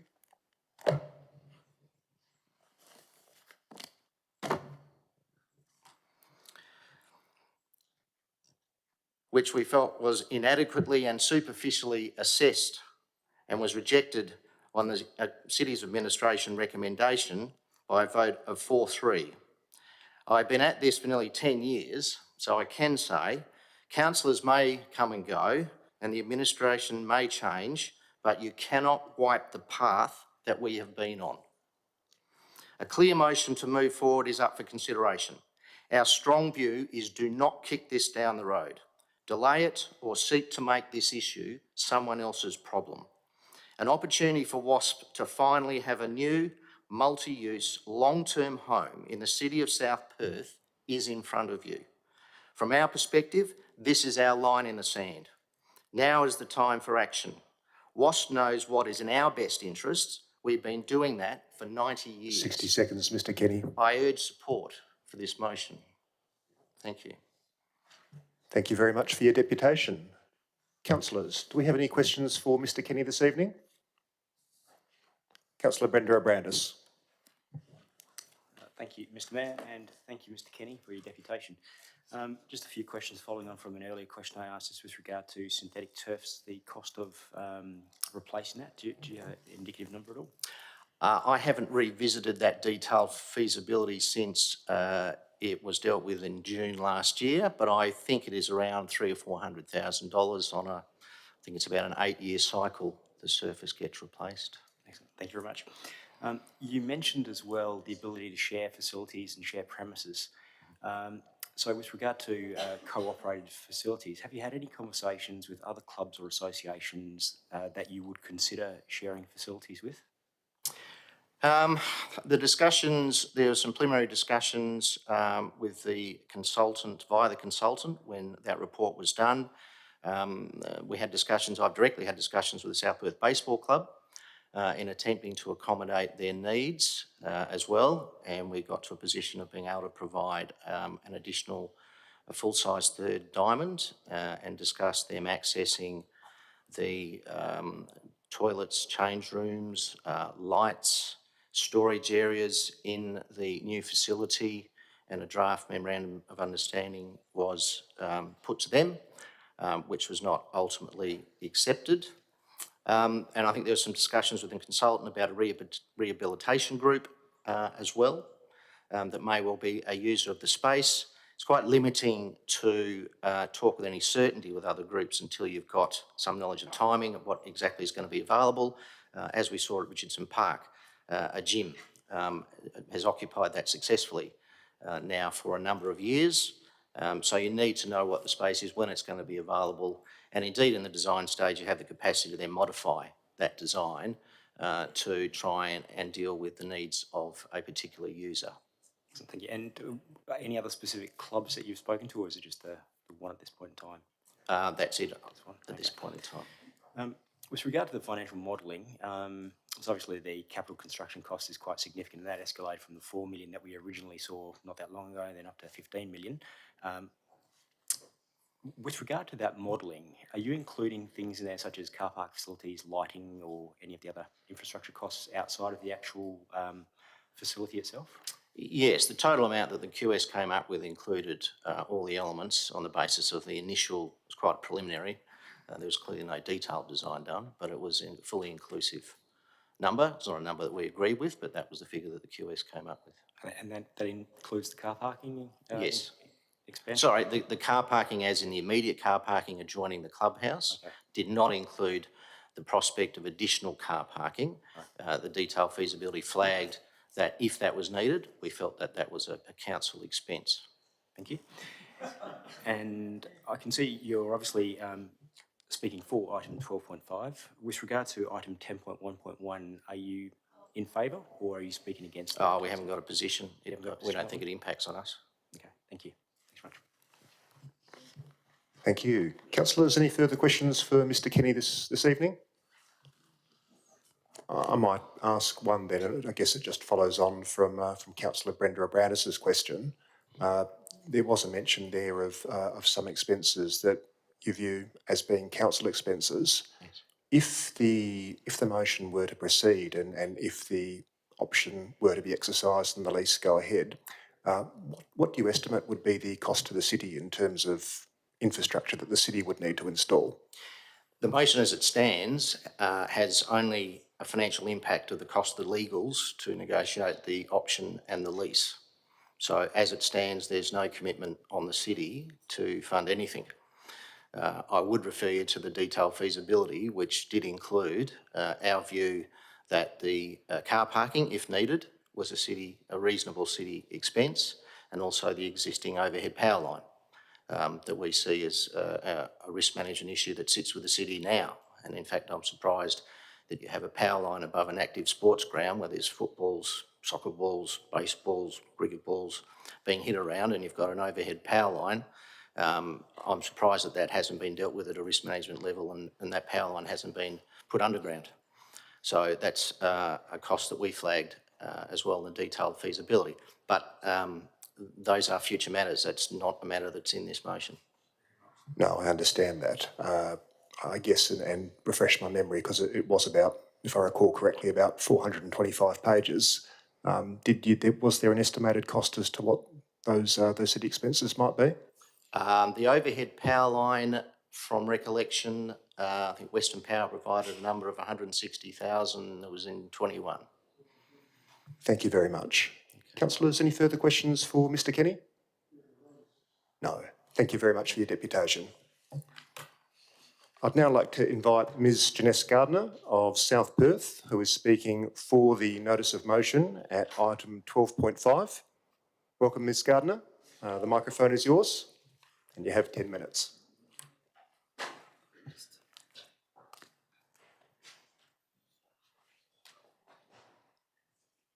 Thank you very much. I'm just timing myself so I can keep a bit of an eye on it as well.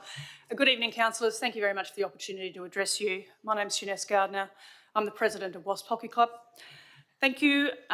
We're very grateful to Councillor Waugh for the motion that she's put together.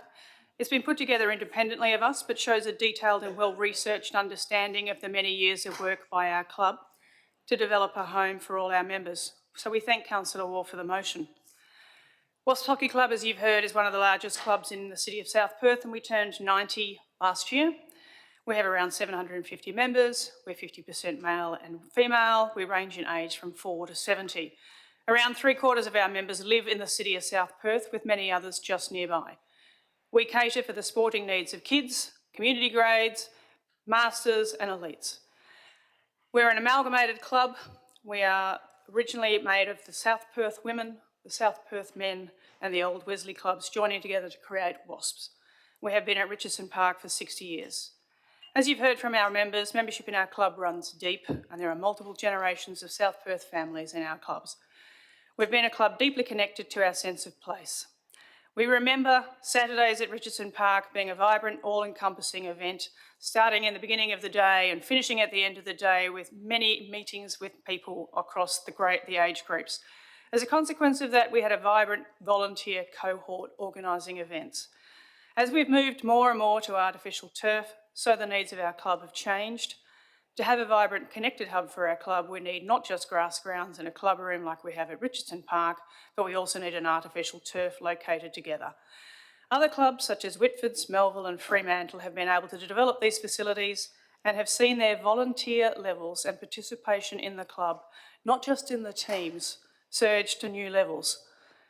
Clubs like ours provide connection and community. Belonging to our club supports mental and physical and health and well-being for hundreds of South Perth people and their families. Active clubs with vibrant volunteer programs deepen this level of support. South Perth and Wasps are a traditional stronghold for hockey. Many people have actually chosen to live here because it's a hockey playing community. Our club is still growing and it's successful on the field. I've been on the committee for the last 8 years, and during that time we've won 4 Premier League titles and many premierships across senior and junior grades, and we've developed some fantastic young players. But I've also seen it become increasingly difficult to get volunteers to organise social events because our members are losing their sense of connection to their location. Being split across Perth Hockey Stadium, other turf grounds across Perth and our home at Richardson Park leaves club members feeling unattached and nomadic. It's why we've been seeking a single place to call home for over a decade. Councillor Waugh's motion allows us to continue to work with you and your administration to develop a home at Collier Reserve. Over the last decade, we have reviewed all the options across the city of South Perth and had concluded that Collier Reserve is the only site that works. It's a designated sporting precinct, It has room for grass turf in the club rooms. We can coexist with current users. Indeed, our development would potentially enable additional users of Collier Reserve. We have successfully shared Richardson Park for the last 60 years and are keen to share any facility we develop with other users. The detailed feasibility study that we provided to Council in late 22 showed how our use, together with the use of Wesley College, would mean that our facility will generate enough use and mainstream costs. Our recent discussions with Como Secondary College suggest their usage would also be compatible with WASP and Wesley College usage. Hockey WA are developing a multi-turf site primarily to support the national and state elite hockey programs. These turfs will also be made available on commercial terms to community clubs like ours. Having more turfs available at PHS will reduce some of the congestion of access for community clubs, and we welcome the development. WASPs and other clubs are in active discussions with Hockey WA to ensure that our current access can be maintained or improved through the development. WASPs currently access PHS and other turfs for our playing needs. The motion reviewing other sites in the City of South Perth suggests that our club needs should be satisfied with accessing turf at PHS. But as you've heard, the development at Perth Hockey Stadium will not provide WASP Hockey Club with the home that we're seeking. We will not have grass grounds or a dedicated club room. Our club will continue to be divided and our volunteer engagement will continue to dwindle. For this reason, we continue to seek a home within the City of South Perth that has all of the things that we need. We have briefed the Minister for Sport on a number of occasions on our aspirations and will continue to keep him and his department apprised of our need for a community hockey facility in the City of South Perth. Me and many WASP members share the concerns raised by a number of people here tonight about Perth's low and dwindling tree canopy. The design we've proposed at Collier Reserve would see the removal of trees. We have tried to reduce this as much as we can, given the tight footprint, and being careful to minimise our impact on neighbours and on other users. We are fully supportive of the tree management process proposed in Councillor Waugh's motion. It requires the replacement with as many, if not more, trees. We would seek to work with local revegetation groups in planning and implementing the tree management plan required in Councillor Waugh's motion. Embedding trees and revegetation into a redesigned open space and grass fields will improve the amenity for users and support the care of these trees into the future. For WASP Hockey Club, supporting Councillor Waugh's motion is urgent. We've spent 13 years with the can being kicked down the road. We've done a huge amount of work using club time, money and volunteer hours to develop the option at Collier Reserve. Further delay means the information that we've already pulled together becomes out of date and needs expensive and time-consuming revision. We feel Councillor Waugh's motion provides a good balance. It provides safeguards about the uncertainty for the City of South Perth, but it also gives WASP support to get on and raise the money and address any questions about our proposed development. If we don't answer the questions and raise the money, the development doesn't go ahead. All we are after is a chance to actually make this happen, to build a home for all our members in the City of South Perth and secure our 90-year-old club's future. Thank you. Thank you for your deputation, Ms Gardner. Councillors, any questions for Ms Gardner this evening? No. Thank you very much for your deputation. Thank you. I'd now like to invite Ms Christy Lowe and Mr Jeremy Lowe of Como, who are speaking against the notice of motion at item 12.5. Welcome, Mr and Mrs Lowe. The microphone is yours and you have 10 minutes. Thank you. Good evening, Council. We're wondering why we are here tonight, when last year the correct Council decision voted in favour of the officer's report and against giving up community public open space at Collier Reserve. Collier Reserve is used daily by many local residents, including our family and many sporting clubs. As our suburb becomes more densely populated, the availability of public, open and green spaces is so important for our community's physical, social and mental health. Multiple studies demonstrate the positive effect of these spaces have on our health. In society where both physical fitness and mental health are declining, shouldn't we do everything possible to maintain and improve all our local residents and our children's well-being? How much more critical is an open, public, naturally grassed and treed area than a fenced-off, synthetic turf exclusively designated for hockey, limited to a small privileged group for just use 6 months annually? Moreover, constructing a new clubroom facility at Collier Reserve would result in 2 popular and very busy winter sports sharing the same grounds and limited parking space during the same 6 months of the year. It would also mean that there'd be 4 licensed venues within close proximity: Trinity Aquinas Football Club, Collier Golf Club, South Perth Tennis Club, all situated within a 500-metre radius. Is this truly in line with what the community wants?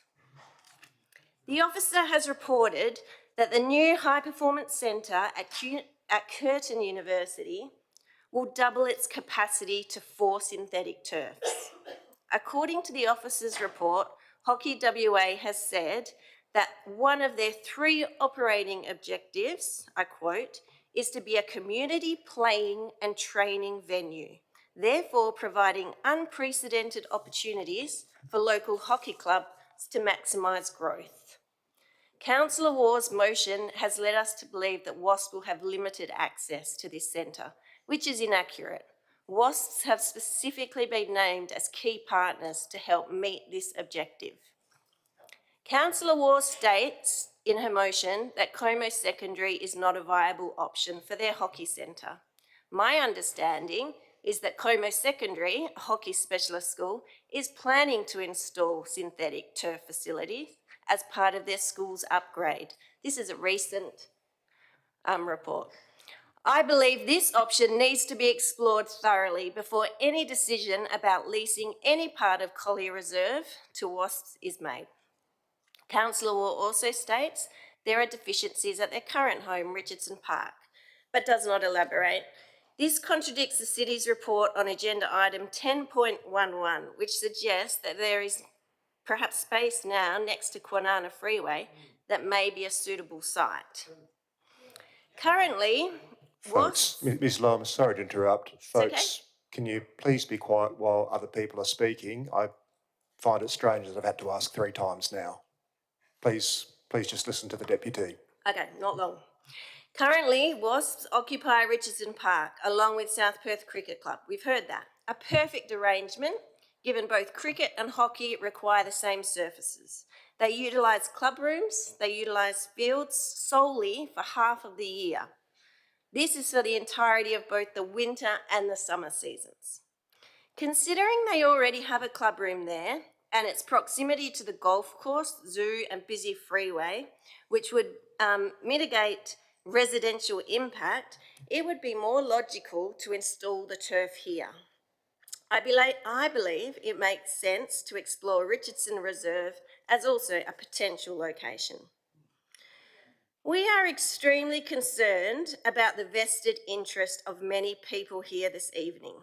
Are they acting on behalf of the whole community or just their self-interest? To the WASP members, we recommend that you have an honest, mature and objective conversation with your exec team. Are they leading you to the best way to access turf facilities? Do you truly understand that the risks of continuing down this Collier Reserve path? The state government have voted with their feet in the allocation of funds for the high performing centre at Curtin, and our advice is to be proactive in investigating all 3 other viable alternatives. As hockey parents from another local club, I would hope that our hockey club is looking forward to maximising these extra opportunities that the High Performance Centre will give our son. Thank you. Thank you very much for your deputation. Folks, do we have any questions for Mr and Mrs Lowe this evening? No. Thank you very much for your deputation. I'd now like to invite Mr Troy Marley of Como, who is speaking against the notice of motion at item 12.5. Welcome, Mr Marley. The microphone is yours, and you have 10 minutes. Colliery Reserve users, WASP members, councillors and mayor. I have lived near Colliery Reserve for 26 years. I've paid South Perth rates for 26 years, and I can't express how deeply disappointed I am to debate on this matter again when it had already been resolved last year. At the council meeting on the 27th of June 2023, the council rejected the proposal for the WASP hockey facility to go ahead at Colliery Reserve. Subsequently, at a council meeting the following month on the 25th of July 2023, a notice of motion was made by the mayor and was passed to identify an alternative location for WASP to have their co-located hockey facilities. The mayor's motion seeks to investigate alternate locations to Colliery Reserve for the club's co-located facility. As council resolved to reject the proposal at Colliery Reserve only 28 days prior to this notice of motion, my understanding, and indeed the public's understanding, is that the city would not be re-investigating Colliery Reserve as a potential location again. With the return of this agenda to the council this month, it appears that Councillor Waugh has seized this opportunity to overturn the decision made in the previous agenda. So it begs the question, why would Councillor Waugh, a newly elected member, go out of her way and use council time and resources to create a motion like this that allows WASP to lease Colliery Reserve for 21 years for the purpose of their hockey facilities when it has already clearly been rejected? From Councillor Waugh's Facebook page, a post pertaining to this motion clearly states that this motion is to fulfil an election promise. As far as I know, it's not appropriate for local government candidates or sitting elected members to make such promises. This turn of events is... Mr Marley, I will interrupt there. No adverse reflections on any members of council. You can make your argument, but nothing like that again, please. Sure. I'm not sure what I said. That you're suggesting that it was inappropriate for people to be making election promises. As far as I know. Sorry. No. It's allegedly or not. Okay. Just no cracks at any individual members of council, please. Sure. This turn of events is perplexing. The council's endorsement of the mayor's notice of motion was seen as a step forward in the WASP agenda, aiming to move beyond Colliery Reserve and identify an alternate location. The recent developments clearly do not align with the community's expectations. Councillor Waugh wasn't present last year during these WASP versus Colliery Reserve proceedings, and I find it disgraceful that this motion has even been filed, as it shows a lack of respect for all the time... Mr Marley, again, terms like disgraceful, please, make your argument. But I find that's how I feel. I appreciate that, but please express yourself in a professional manner. What other word I'm giving you two chances here. So make your point. You can say you disagree with something, but no adjectives like disgraceful. Can I say disregard? I'll allow that. Okay. Filed as it shows, can I say lack of respect?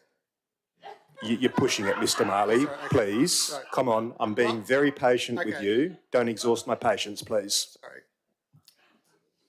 I'm not sure what it, but anyway, for all the, I want to say, anyway, okay. You can say you disagree. Stick with that. Okay.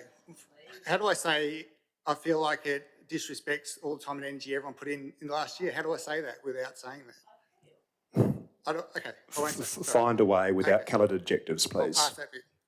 This demonstrates a disregard for the findings of the feasibility study and the city's recommendation against progressing the WASP proposal at Colliery Reserve. It also shows disdain towards all the council members who voted last year to reject the WASP proposal with an absolute majority vote. It's impossible to condense all the reasons why Colliery Reserve was previously rejected and why it should remain so within 10 minutes. And it's frustrating to have to revisit these arguments as they have been thoroughly discussed before. Unlike many of the councillors present, I'm a regular user of Colliery Reserve, visiting it at least twice daily. I see it's daily used by families, community groups, sport teams and individuals. It's a vibrant space for the entire community to use at all times of the day and all year round to stay active and healthy. It's a public open space where I've met many friends over 26 years. It is a rare and precious piece of land and should be treated as such and not mutated into a single-purpose hockey centre. In order to use Colliery Reserve, I cross Thelma Street 4 times a day and the traffic is already atrocious. Parking is at capacity. There is absolutely no way Colliery Reserve could be used in the way that is proposed by WASP without significant additional infrastructure costs that will need to be funded by the city. It says in the June 2023 report that, and I quote, no funds are currently set aside in the city's 10-year financial plan for hockey facilities. These are just two of the issues, but there are countless more, including resident safety, environmental concerns, light and noise pollution, cost implications, and reputational risks.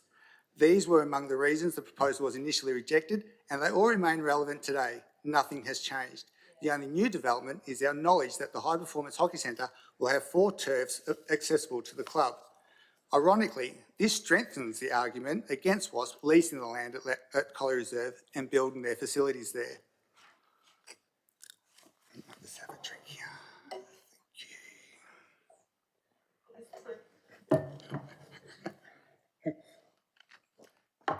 To recap, the city conducts a feasibility study partially funded by ratepayers.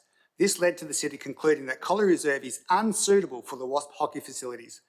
The council rejects the use of Colliery Reserve for WASP hockey facilities, but then the city is asked to assist WASP by the Mayor to an alternate location. The findings suggest that there is no space for new hockey facilities and that WASP should use the world-class facilities at Curtin Hockey Centre located less than 2 kilometres away from Colliery Reserve. Common sense prevails yet again.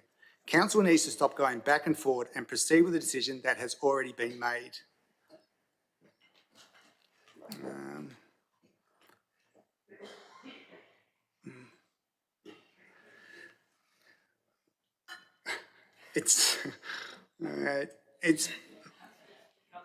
Okay. Folks, please. This is the 4th time that I've had to caution the gallery for interrupting while someone's trying to speak. This motion... It's getting a bit disappointing. Sorry about Mr. Marley. Please continue.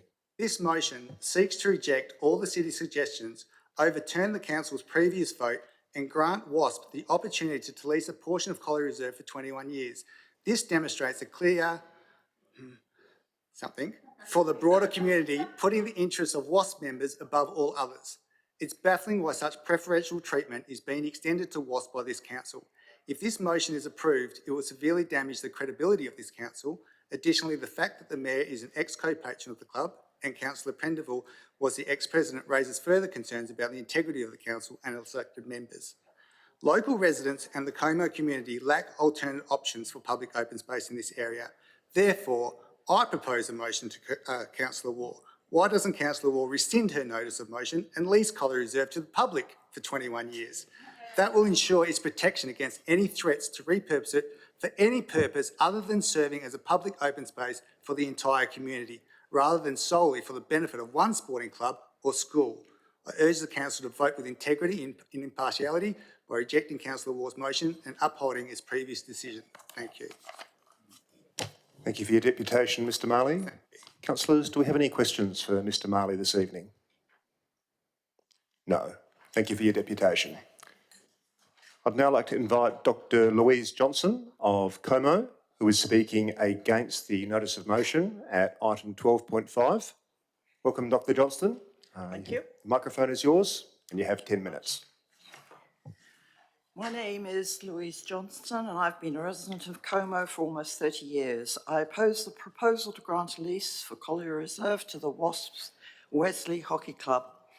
This is on the grounds that the motion has been submitted with the intention of overturning the commercially rational and sound decision-making of the council in mid-2023, which primarily rejected the construction of an extensive hockey emporium on the reserve, due to the absence of a comprehensive plan clarifying the costs and resourcing, as well as the current lack of funds and information about where these might be found. Furthermore, the motion demonstrates little depth of understanding and surprising disregard for a range of community-related factors, indicating Colliery Reserve is neither suitable nor desirable for the proponent's purpose. Some of the key and important concerns include the removal of public open space from an entire general South Perth community and populace, including many sports, recreational and other social activities currently and historically established on the reserve. The inequitable and exclusive control of dedicated Crown communal land by one large growing hockey club and one wealthy, privileged private school. The polluting impact of yet more asphalt turf, which is known to leach into our water systems and results in toxic residue, as well as the need to deposit biodegradable turf into landfill on a 10-yearly basis. We are concerned that this development will introduce localised climate hazards in the form of higher local summer temperatures and heat island effects as a result of 5,000 square metres of synthetic land cover in a city that possesses a dwindling supply of groundwater.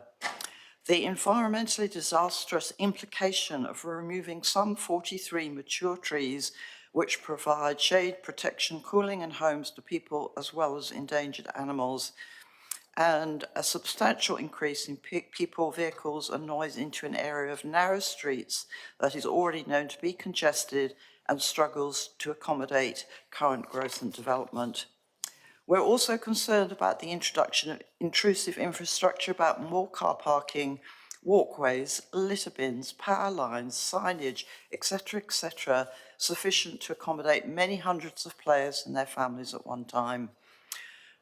Further, the removal of a peaceful green open space needed for residents' exercise and unleashed dog walking, and the desecration of a beautiful and natural environment to replace by a visually unappealing chain mesh fence, lighting towers and hard turf. Finally, the placing of residents and ratepayers of the city today in the future in a financially precarious situation in the event that the hockey community can no longer support their overheads. This motion demonstrates that the Wesley hockey community continues to demonstrate a lack of understanding of both the broader impact and the detailed implications in their desire to monopolise the Colliery Reserve by whatever means. The Wesley Club community have numerous options available to them, while the local residents, the trees, the animals, the natural environment have no other options. We respectfully remind our elected councillors to consider impartially the interests and wishes of all parties in this discussion and debate, putting aside personal preferences and allegiances. Thank you for your time. Thank you very much for your deputation. And folks, one more time in the gallery, you may think you're helping the deputy by saying things like yep and okay and yay, but all you're doing is distracting myself and the other councillors from actually listening to what the deputy is saying. So please, for the final time, knock it off. Councillors, do we have any questions for Dr. Johnson this evening? No. Thank you very much. Thank you for your time. I'd now like to invite Mr. Max Smekura, I hope I've pronounced that correctly, of Como, who is speaking against the notice of motion at item 12.5. Welcome, Mr. Smekura. I hope I've got that right. You've got a pretty good grasp of it, I think. I'll take that. Most people ask me how to pronounce it, and I say with great difficulty. Well, welcome. You have the microphone and you have 10 minutes. Everyone can hear that? It's good. Okay. So my name is Max Smekura. I'm a resident of Como. I hold the community's long-term welfare and preservation of public open space and amenity as a very high priority. I oppose the motion at 12.5, and that is what I'm going to be speaking to today. Okay, so the first point is, and I'm going to take recommendation number 3 as my first point, and that is the rescinding of the council's decision of 27 June 23. This new submission appears to be a tactical response to provide another avenue for WASP to achieve their original aims to appropriate part of Collier Reserve for their exclusive use. The main premise on which the city did not support the use of Collier Reserve for a proposed WASP Hockey Club was based mainly on funding constraints, and they still exist. My understanding is that this situation has not changed. I've heard nothing tonight that changes my mind on that. Therefore, I think in that sense, the motion is misguided and irrelevant. The second point I would like to raise is about the commitment to continue upkeep of Collier Reserve, which is item 2 C, 4 and 5. And I bring this up because in most leasing agreements, there's always some condition upon which the tenant would provide maintenance cost and upkeep of the premise that they occupy. So funding for ongoing operation and maintenance of the proposed hockey facility does not appear to include future costs of ecological rehabilitation of Collier Reserve. Should Wesley and the WASP fail to meet the operational and funding requirements, or there are other reasons that terminate the lease on or before the 21 years, and even after that, there is inherent financial risk for ratepayers to bear the financial burden going forward that is not addressed in this latest submission, and that is being able to dispose in landfill of turf, the restoration of that site back to its original condition. So furthermore, I would imagine that consideration needs to be given to the provision of a security bond for inclusion in the conditions of the lease for the eventual rehabilitation of the site, which would involve restoration back to its original condition and the responsibility for the disposal of waste from the site. The third point is relates to 2D3, and that is about WASP preparing, submitting and complying to a tree management plan. I know this has been spoken about earlier by Ms Lees, but I think it's worthwhile just reiterating that it's a well-known, it's an empirical fact, that scientifically researched fact that urban encroachment will and does displace natural fauna through the destruction of their homes. This applies equally to the microbiome underneath the turf pitch, and as it does, the removal of trees. Replanting and regrowing of trees will not replace these habitats for a prolonged period of time. In addition, the long-term effects of using artificial turf are unknown, and we risk abrogating responsibility for dealing with these unknown risks to future generations. Sorry, Mr Shimokura, just to interrupt for a moment there. Folks, just a reminder that filming the proceedings, audio recordings, photography, not permitted in the chamber. Sorry for the interruption, please continue. That's fine. That concludes my deputation, actually. I was going to keep it short and sweet, and that's it. So if you have any questions, I'm happy to take them. Thank you very much for the deputation. Councillors, do we have any questions for Mr Shimokura? No. Thank you very much for the deputation. Thank you. I'd now like to invite Mr Murray Rosenberg of Como, who is speaking against the notice of motion at item 12.5. Welcome, Mr Rosenberg. The microphone is yours. Thank you. Good evening, Mr Mayor. And you have 10 minutes. Councillors. So 10 minutes, right.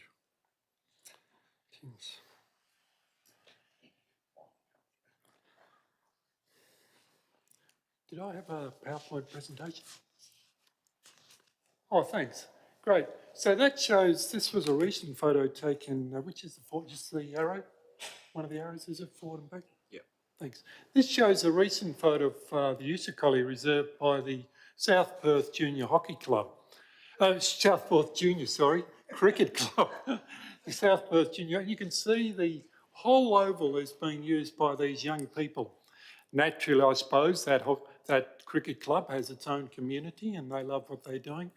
And it's a great thing to see those young people playing cricket on the Collier Reserve. It fills up the whole reserve. Moving on. The next slide shows that the oval in the middle, the Collins Oval, Wesley College has a lease agreement with the Department of Planning, Lands and Heritage. So it has management of that middle oval.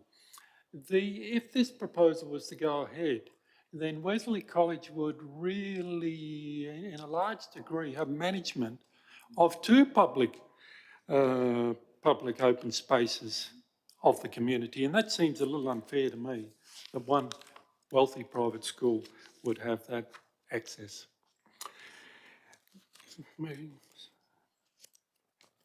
Now, as I said, it's used by other sporting groups, and I have to disagree, Councillor Vaughan, on one of your report statements in clause 31, and you do quote from the feasibility study, fair enough, and it maybe need a little bit updating, but it does say that the impact of current usage, that the only potential loss user group will be the Brosey Football Club. Well, that's evidence there that it's at least used by the Junior Cricket Club. So that statement is not correct. It probably needs a bit updating. And then we have, it's also used, and this was taken in the last month, by a group of men. They play soccer there quite regularly. So it's used by a men's soccer group. Now, presumably if the hockey club took over that area, it would be very difficult to play soccer with hockey nets. I'm not too sure whether two are incompatible.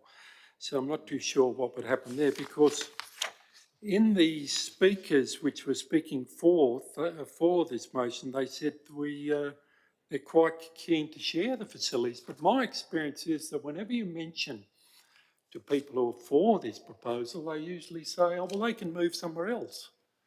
They could move to Richardson Oval, or they could go to somewhere else. So, you know, it's a bit contradictory to me.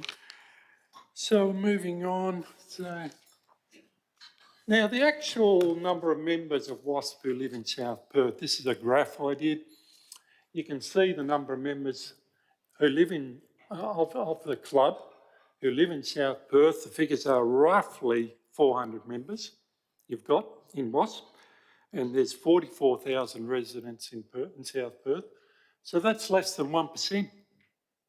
1% of the community the council is considering giving access to a whole public open space. Doesn't seem right to me. Now, the proposal for Collie Reserve, we've talked about the people saying for, they've said we know how to share. We know how to share. Well, having a clubhouse and a synthetic turf and a big fence around it doesn't indicate sharing to me. It says to me, we're for hockey only, keep out everybody else. Wesley, the speaker for Wesley, said that he's very keen to open resources to the community. That's not opening resources to the community, that's making it exclusive to one hockey club. Now, in terms of a home, we've heard people saying they want a home, very emotional. They already have a home. The home's at Richardson Oval. Okay, they don't have a synthetic turf there, but I have a home and I'd like a swimming pool in the back garden. But I go to the local swimming pool and I share it with other people. Why can't WASP share their synthetic turf or what they want with the new high-performance hockey centre? They're so keen on sharing.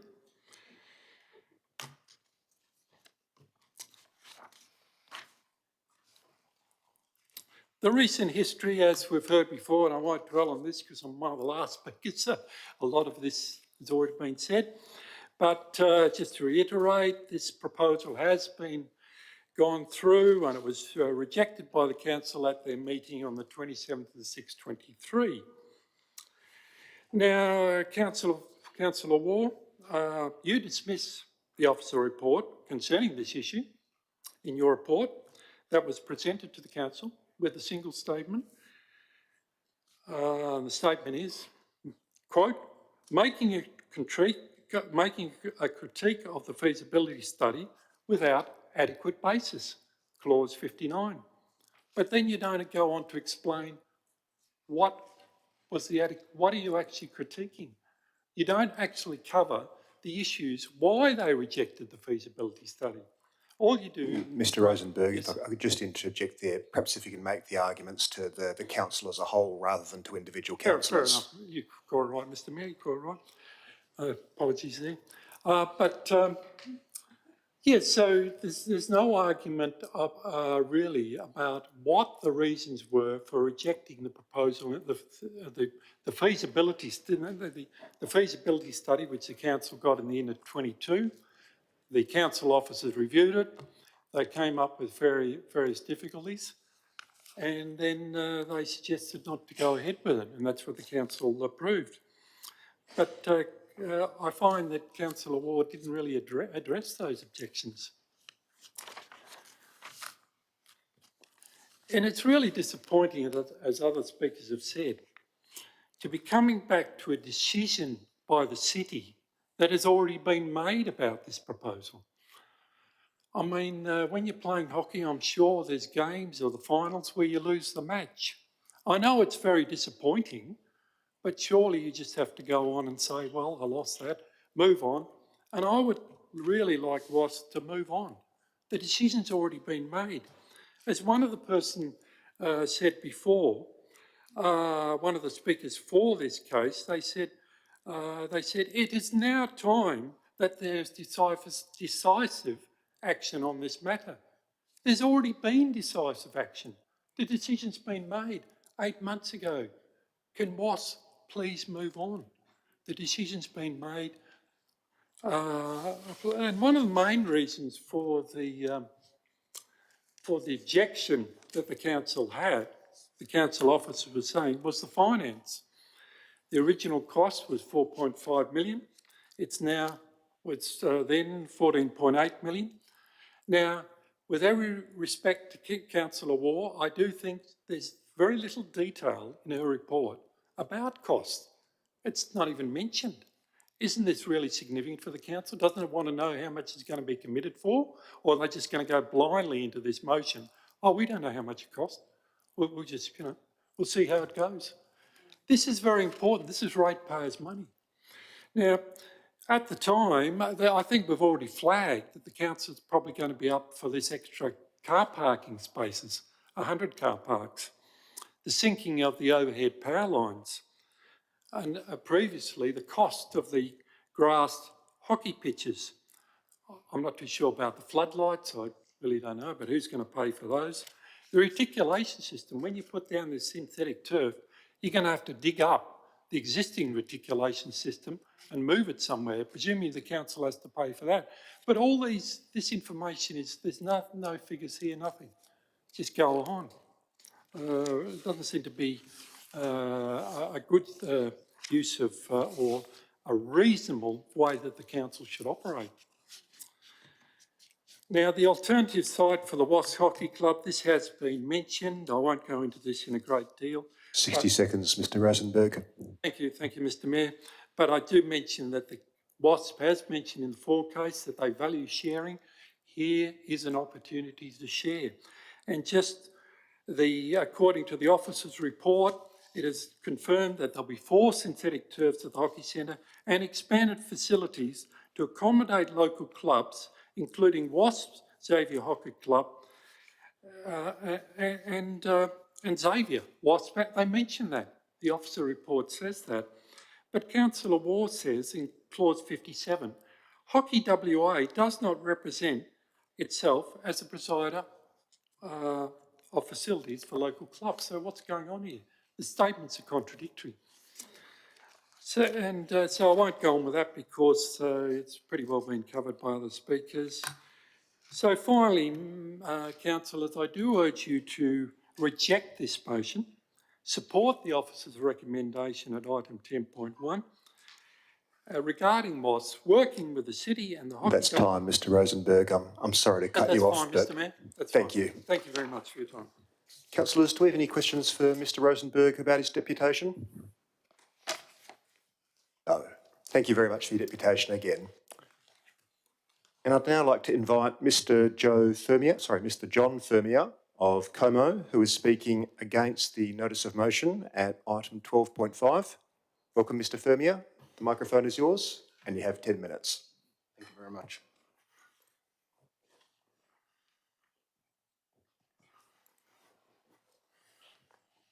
Good evening, Mayor and councillors. I'd like to bring to the table that I'm relatively new to this topic and situation. My wife, our 2 young children and I moved to Como in October last year.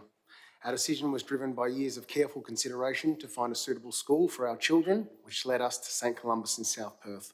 Consequently, we needed to find a place to live, and we settled in Como across the road from the recycling facility and operations centre on Thelma Street. One of the primary reasons for choosing this property was the Collier open space available directly across from us. It is disheartening to hear that this space is now being considered for a sporting facility and club, especially considering that the topic was rejected only a few months ago.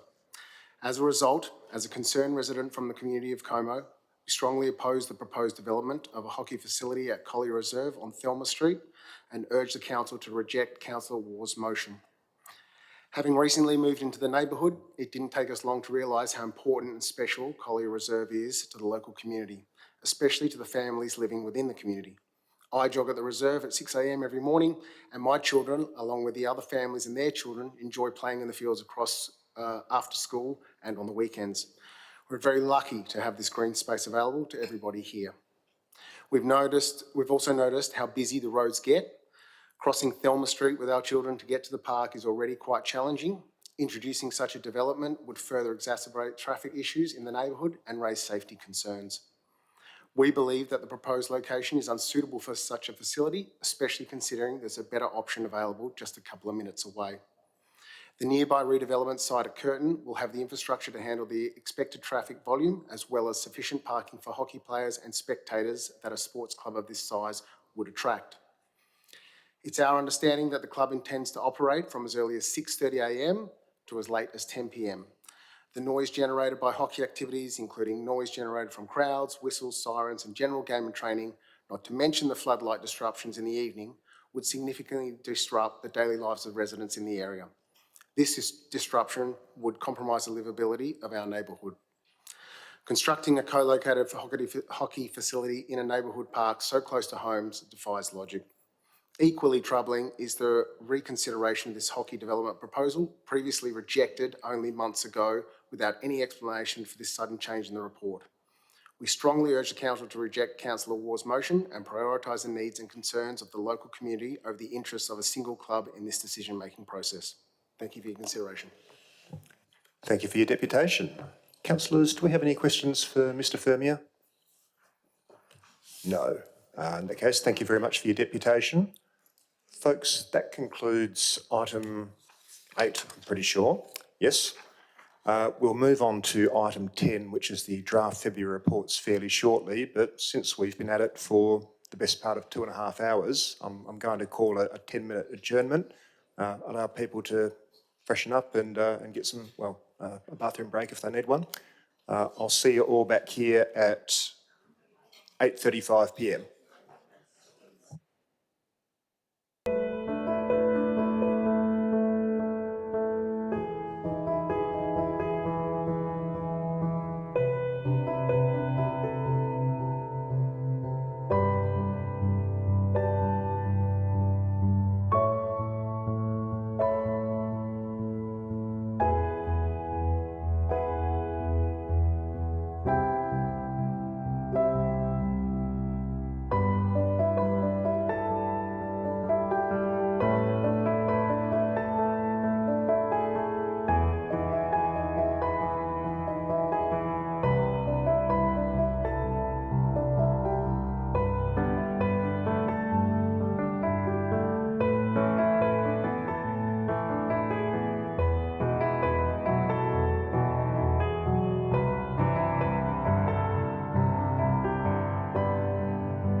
Welcome back, everyone. So it's 8:36 p.m. and we'll come back to where we were when we left off, which is item 10, which is the draft February reports. I'm about to hand you over to the Chief Executive Officer, Mr. Mike Bradford, to take you through the balance of the draft February reports. But given the amount of public interest in three of the items tonight, we're going to deviate from the agenda ever so slightly. We'll start with 10.1.1 as per the agenda, but then we'll move to item 12.5 and then 12.1, which is the motion about hooning, before returning to the agenda as it presently stands. So with that, I'll turn you over to Mr. Bradford to take you through the reports, starting with item 10.1.1. Thanks, Mr. Mayor. Item 10.1.1, co-located hockey facilities within the City of South Perth. This report responds to a notice of motion passed at the Ordinary Council meeting held on the 25th of July 2023, entitled Engagement with Wesley South Perth Hockey Club to identify an alternative location within the City of South Perth for co-located hockey facilities. Thank you, Mr. Bradford. Councillors, do we have any questions for the administration on this item? I think Councillor Choi was first.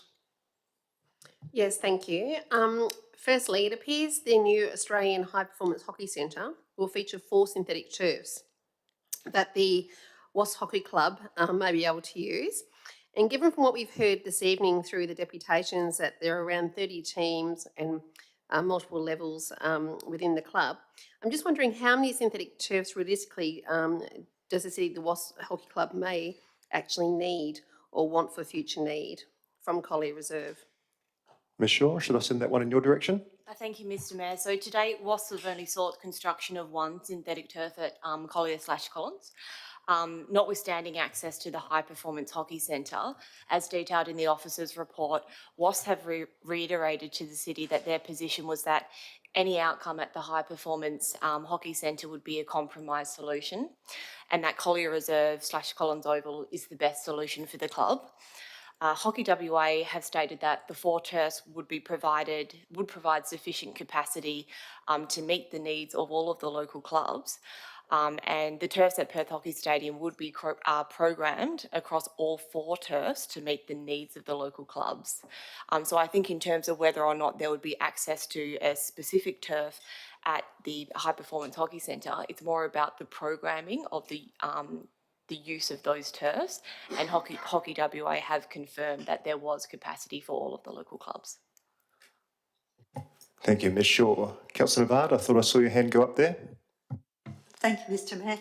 I was wondering about, there was some discussion that there was a meeting last night at Como Senior College, and there was some community gossip that suggested that there were discussions relating to a turf facility at Como Senior College, and I just wondered if there was anything that could be offered for us to be aware of. Thank you. Mr. Bradford, should I send that your way? I'm not aware of any meeting last night, but as part of our preparation for reviewing possible sites in South Perth, we did have a discussion a little while ago with the principal of Como Secondary, and his comments are reflected in the report, which effectively says that they have in their vision a desire or an ambition to have a turf at Como Secondary. And so I'm also aware that PHS schools have had discussions with Como, because I think the use between a private school and a public school can actually be quite complementary, because the private school would seek to use the turf outside of school hours, whereas the public school would seek to use it inside school hours. Thank you, Mr. Bradford. Councillor Choi? Yes, thank you. Through the chair to Director Shaw for the answer to my previous question. So my next question is just in relation to the state government. I understand in the report and what was said through the deputations this evening, that the state government are unlikely to help fund any hockey sports spaces in the city. And there was a comment made about this, the state government's actually encouraging co-location and sharing of sports spaces. I'm just wondering if that's true. Is that part of the reason why they're reluctant to help fund further hockey spaces in or near to the city? And also what the benefits are of co-locating and using shared facilities, if there are any. Thank you. Ms Shaw? Thank you, Mr. Mayor. Yes, that is the position of the department across all sports, not just obviously related to hockey. All of their facilities, they're moving towards co-located and shared use facilities. There are a range of benefits associated with that type of model, and it effectively relates to catering for the growing needs of the community, shared cost, maximising public access to different facilities, external funding opportunities. So the department has made it quite clear that they seek to provide funding opportunities where there's shared use of different facilities, as well as the ongoing life cycle and asset management costs associated with the different facilities themselves. In respect to potential benefits for the club itself, we've had some discussions, as outlined in the report, with Hockey WA about what could be available for the Wasps if they were to use the High Performance Hockey Centre. But what they have also provided us is detail of the conversations that they've had with Xavier in terms of what they could offer in that respect.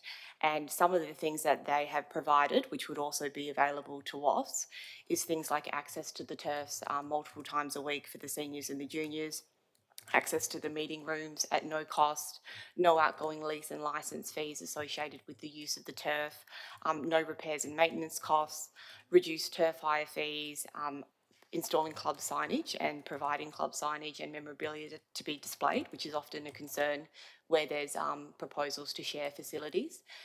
So I think Hockey WA is quite across a lot of the concerns that are faced by local community sporting clubs, and they're prepared to accommodate those at the hockey centre. Thank you, Ms Shaw. Councillors, any further questions for the administration? Councillor Choi?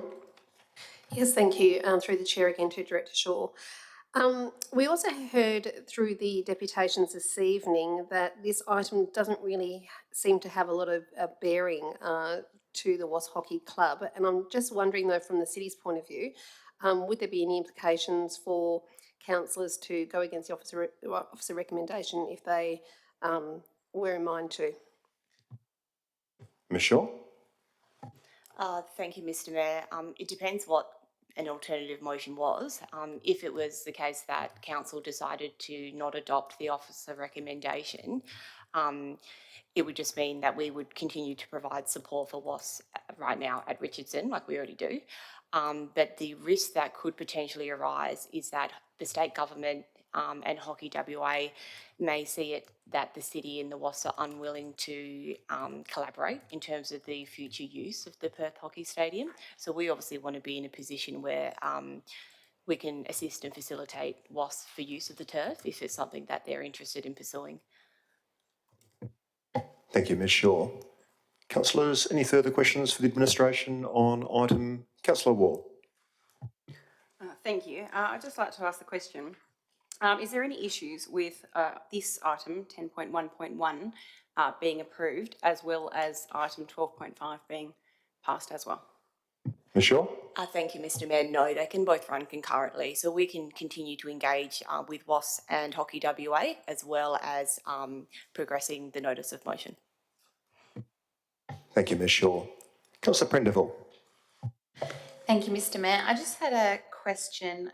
The conversations that the city have had with Hockey WA outline a number of sort of potential opportunities. Do we have a timeline on that sort of those conversations and a result of that? And have we received anything in writing? Because there's been, they may do this, they may get a percentage over the bar, or they may be able to hang memorabilia and these sorts of things. Do we have anything in writing from the association? Mr Bradford or Ms Shaw? Ms. Shaw. Thank you, Mr. Mayor. We have received all of the items I mentioned earlier in terms of potential opportunities and benefits for use of the hockey stadium in writing. However, we would need to have further conversations as to the specific details to make sure it addresses the specific needs of the club itself. So there would be ongoing discussions with the club and Hockey WA as to the specific details, but those are the items that are available should they continue to pursue discussing the matter with Hockey WA. Mr. Bradford. Certainly, and this is documented, the Hockey WA have said that they believe they can meet the needs of the local clubs, but they need to sit down with the local clubs to actually discuss that. And they think that will take the next 6 to 12 months to work through those. And the reason for that is that there's Hockey WA, Venues West, the state government have all got to finalise sort of a cascading range of agreements. The project is actually moving from schematic design to detailed design, and it's a really critical time to be involved in those discussions to ensure that community needs are met. Thank you, Ms. Shaw and Mr. Bradford. Councillor Choi. Thank you. Mr. Mayor, just following on from those questions from Councillor Prindiville and Councillor War.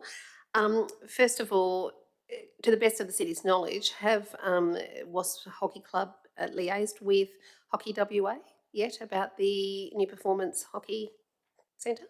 Mr. Bradford. So I think it's documented in the report that Wasps have met with Hockey WA. We have also met with Hockey WA. We think it would be more beneficial for the three organisations to meet together. Wasps have not agreed to that. I note that in Victoria Park, Xavier and the town of Victoria Park has formed a collaborative approach to try and meet the needs of Xavier, and Hockey WA believe that's what we should be doing as well. Councillor Choi. Yes, thank you.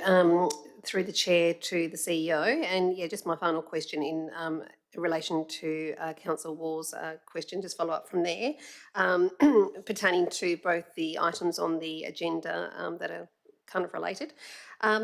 Is there a possibility that Council endorsing this motion, but also endorsing the other motion listed in regards to the WASP lease option, could that possibly undermine in some way the ongoing negotiations between the city, WASPs and the new hockey development centre? Mr. Bradford, should I send that one your way? I'm trying to think. Can you rephrase that so just to be clear about what I'm responding to? Yes, thank you. I'm just wondering if Council were minded to endorse both this item, the officer recommendation for this item, and also the proposed motion put forth by Councillor War, could that potentially, endorsing that second item, would that potentially undermine this item? That's all I'm, with the negotiations that you were just mentioning about all three parties coming together in relation to the new hockey centre? So the clear advice from the city is that, subject to further negotiations with Hockey WA, is that the vast majority of the needs of Wasps could be met at Perth Hockey Stadium. Clearly, they can't have a dedicated clubhouse and grass fields at that site, but the majority of their other needs could be met. There could be an incentive for them to not participate fully in the discussions with Hockey WA if they think that there's an alternative stream that they could achieve their perfect solution. And I think that they see that as the perfect solution. As they've said, Perth Hockey Stadium is a compromise. Thank you, Mr. Bradford. Councillors, any further questions for the administration on Councillor Brenda Abrandis? Thank you, Mr. Mayor. Sorry, it's a similar sort of question, but it's come up a few times tonight, so I probably just want to get a bit more clarity on it. So, Mr. Barron spoke about the hierarchy of providing services to accommodate the WASPs and indicated that it probably wasn't going to be suitable at Hockey WA. Mr. Kerrigan mentioned something similar about 30 plus teams and the adequacy to support the WASP plus Xavier, Kookaburras, Hockey Roos. And then, of course, in the actual item itself, it said, again, that they consider the Hockey WA to be a compromise solution. So I'm just wanting clarity I did hear that clubhouses were an issue, displaying memorabilia was an issue for them, but then I've also heard that Hockey WA are going to be accommodating that. That's obviously one of their issues, but it seems like it could be addressed. And the other one is the ability to actually get match playing times. Are they the only two issues that they've actually got? I might have a go at answering and then throw to Director Shaw if I leave a gap. The WASP's comment around compromise solution, I think, focused primarily on having grass and dedicated clubhouse along with the turf. So that's the compromise that they wouldn't get at Perth Hockey Stadium. Hockey WA have made it clear that they want to accommodate as much of the needs of the community clubs as they possibly can, and that community hockey is an absolute priority for that project. But there is still some discussion to be had around agreements, well, the detailed design, the agreements with the Venues West, and so they see that taking the next 6 to 12 months to flesh out till you get down to the fine detail of meeting the needs. The representations Hockey WA have made to us in meetings is that, for example, on a home game day for a club, all club matches could be held at Perth Hockey Stadium, as an example of the capacity, but again, it's subject to agreement. So I think their view is they have to work through this process to figure, with all these agreements, to figure out what's possible and what the arrangements are. At the end of that, it may well be a situation where the needs can be met or the needs are not met. And for me, that throws open a different set of considerations. Thank you, Mr. Bradford. Just a follow-up question with regard to that. So obviously, conversations have been had with WASPs and also Hockey WA. So from that, did you get the take that the WASPs were actually quite comfortable or not comfortable at all still with regard to what's on offer? I think that's probably a better question for WASPs rather than for us. Thank you. Given that we haven't participated in the same, they haven't wanted us at the table for the conversation, which is what we intended to do. Thank you, Mr. Bradford. Councillors, any further questions for the administration on item 10.1.1? No. Okay. In that case, because we do have a fair bit of public interest in the gallery for two of the items in item 12 specifically, we're going to jump to item 12.5, which is the notice of motion from Councillor Waugh entitled Sports Spaces Collier Reserve Option for Lease. Councillors, do we have any questions for the administration on item 12.5? Councillor Brenda Abrandis. Thank you, Mr. Mayor. Just with regard to something that actually was raised tonight, that the arrangements is a joint venture between WASPs and Wesley College. So I suppose the question I've got is with regard to this motion, does this need to be revised to identify that we've actually got a joint venture arrangement between WASPs and Wesley College? And how would that actually work in particular with regard to the lease arrangement with the city? Should I send that to Ms. Shaw, Mr. Adams?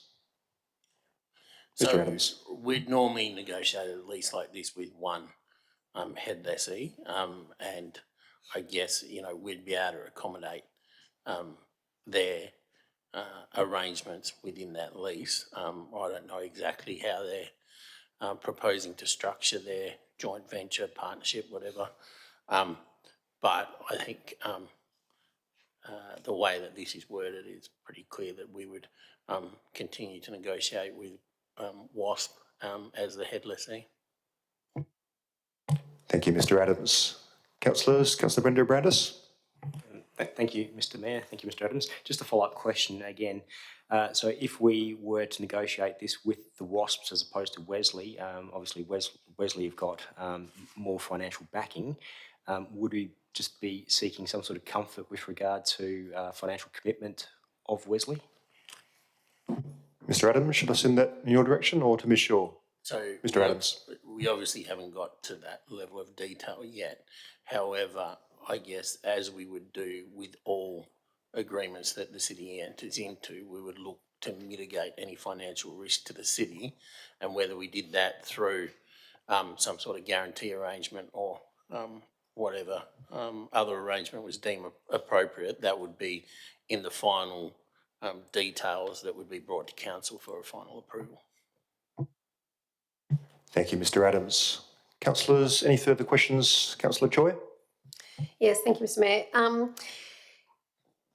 Firstly, I'm just wondering what the proposed lease size is, like what portion of Collier Reserve is proposed and what would be the likely footprint for both the building and the hockey fields, please? Mr Adams?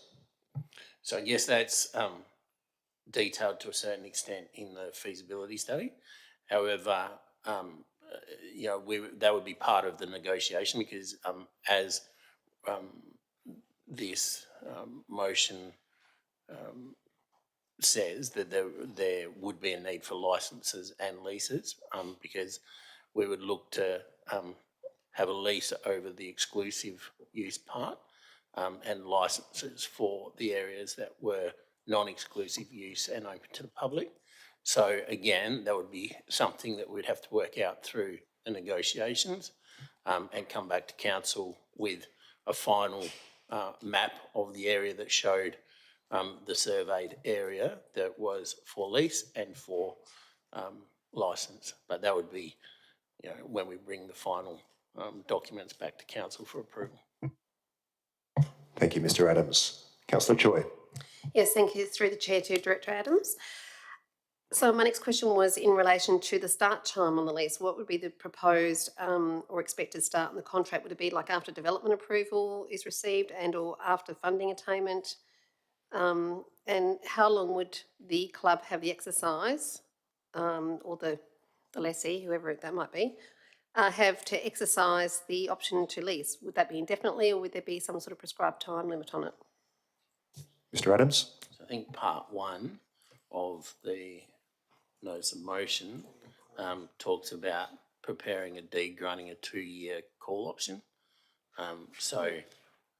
When we had hit the go button and the lease was, the option was executed, then that would probably start the 2-year period in which they'd have to meet all of the conditions, the conditions precedent, which would then allow them to go to the next level, which would be an actual lease. Thank you, Mr Adams. Councillor Navard? Just following on from that, a 2B in the section of the motion, it says the option to lease cannot be assigned by WASP. And I was just puzzled about why that had to be articulated. Mr Adams? Basically just so that it's clear that this is a negotiation with WASP and, you know, if we're leasing that particular or providing an option to lease on that particular area, that it can't just be assigned to somebody else because normally with a lease there is an ability to assign and normally needs some consent, but it's just to make it clear that this is only for WASP. Thank you, Mr Adams. Councillor Choi, I think, was first there. Yes, thank you. Just wondering whether the previous June 2023 council decision has to be revoked to endorse this proposed motion, as I can't recall this happening previously when the current council of the day have made decisions that may have contradicted and possibly overridden a former council's endorsement. So I'm just wondering if it's necessary. Mr Adams?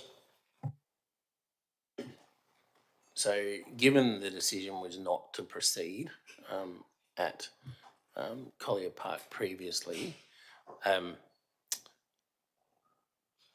there are elements of this notice of motion that would be, I guess, contrary to that decision, and therefore there would be a point in time at which we believe that decision may not necessarily need to be revoked, but it amounts to changing a council decision, which Regulation 10 of the admin regulations prescribe a process for that.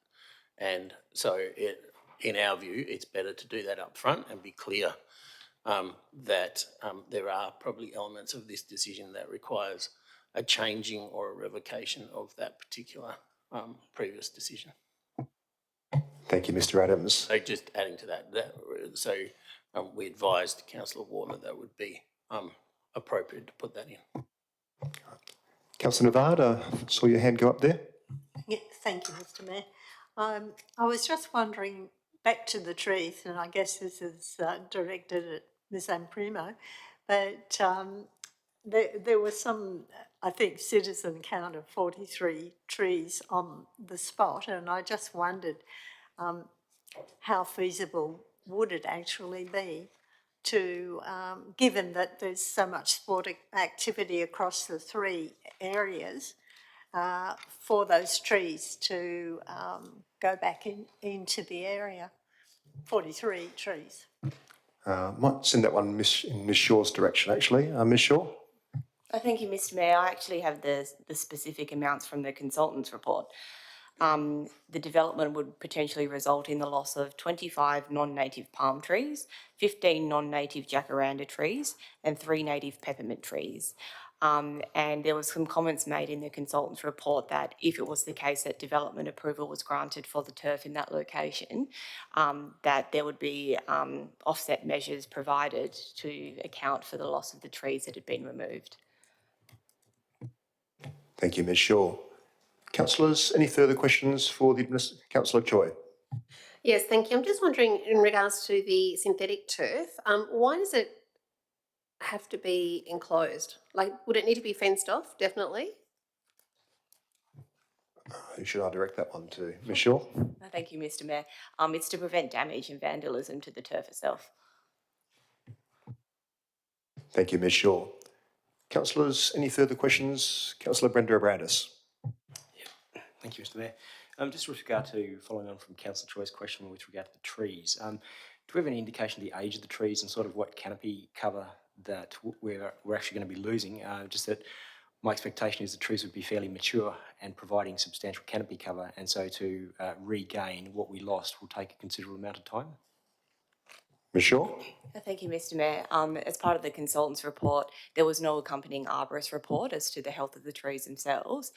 If this was to progress to some sort of detailed design stage, and as part of a subsequent development application, we would require an arborist report to be submitted in support of the application. Thank you, Director. Thank you, Ms Shaw. Councillor Choi? Yes, thank you, Mr Mayor. I'm just wondering if there's any further environmental impact aside from the trees that that the city might like to comment on, particularly with the synthetic turf. Who should I send that one to? Ms Amprimo. Yeah, one of the concerns that the city has is the localised heating that will be caused by the synthetic turf. And whilst we haven't done a full assessment on it, we believe that there's likely to be an impact on our nursery in the operations centre and the land adjoining the proposed synthetic turf. Thank you, Ms Amprimo. Councillors, any further questions on item 12.5? I think Councillor Brenda Abrandis was first. Thank you, Mr Mayor. With regard to paragraph 2, with respect to conditions for the option to lease, so paragraph 2, D, Roman numeral 4 and section 2, it refers to the ability to demonstrate to the satisfaction of the city that it has made all reasonable attempts to reach agreement with other entities or community-based incorporated associations for the use of all or part of the facilities constructed by the WASP at the peppercorn rent. With regard to that section, I was just wondering, is it sufficient for the WASPs just to demonstrate that they've actually reached out to other facility users, even if there's no success and nothing is achieved with regard to any other partnership with another association?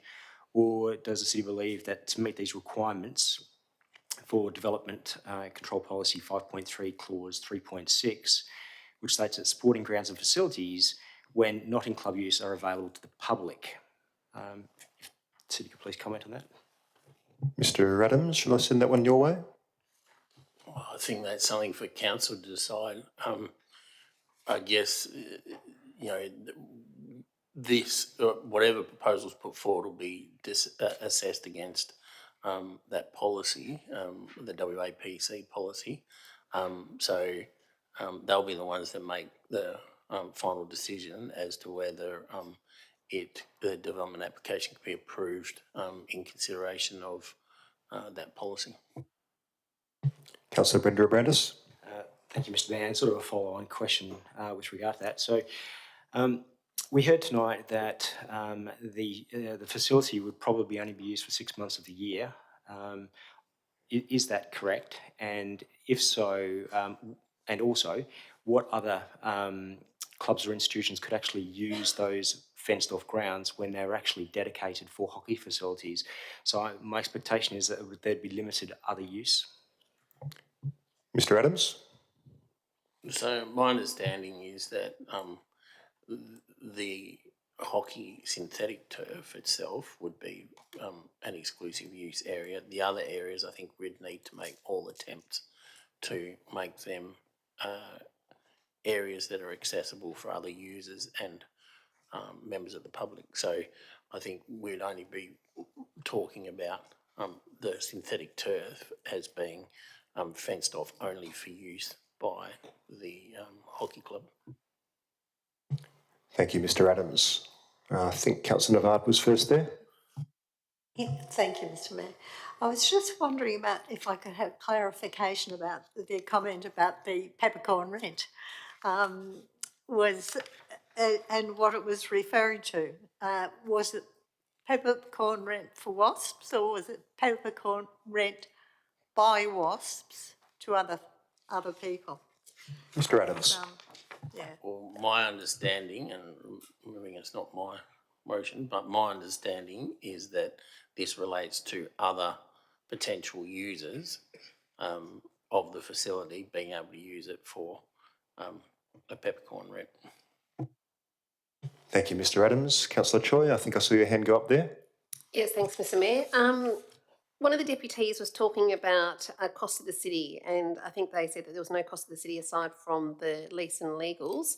I'm just wondering if the city share that that view. I understand that there was also another deputy that produced a PowerPoint presentation with a few extra things on there, and there was also another deputy that raised traffic management concerns, maybe another additional cost for the city into the future if this proposal is endorsed. So I'm just wondering what the city's views are in respect to the costs, please. Ms Shaw? Thank you, Mr Mayor. So the city's anticipated costs for the hockey facility at Collier Reserve are not known at this point in time because no formal financial request had been submitted to the city. But when the city investigated some of the costs as part of the previous consideration for the feasibility study, some of the estimates that were considered were the sinking of the overhead power lines, which was approximately $160,000, the sports lighting, which was approximately $1.5 million, new change rooms, which is approximately $600,000, and we're not sure whether the club would contribute to that, and the cost of additional car parking bays and associated upgrades to traffic management, which was around $370,000 to $400,000. Thank you, Ms Shaw. Mr Bradford. I also note that Mr Landfear's letter of the 8th of February, which I think was circulated to all councillors, says that the clubhouse would be the new clubhouse would be a direct replacement for the existing Collier Reserve clubhouse. I'm not sure about that. And it would not be unreasonable for the club to identify a financial commitment from the city to replace this existing facility.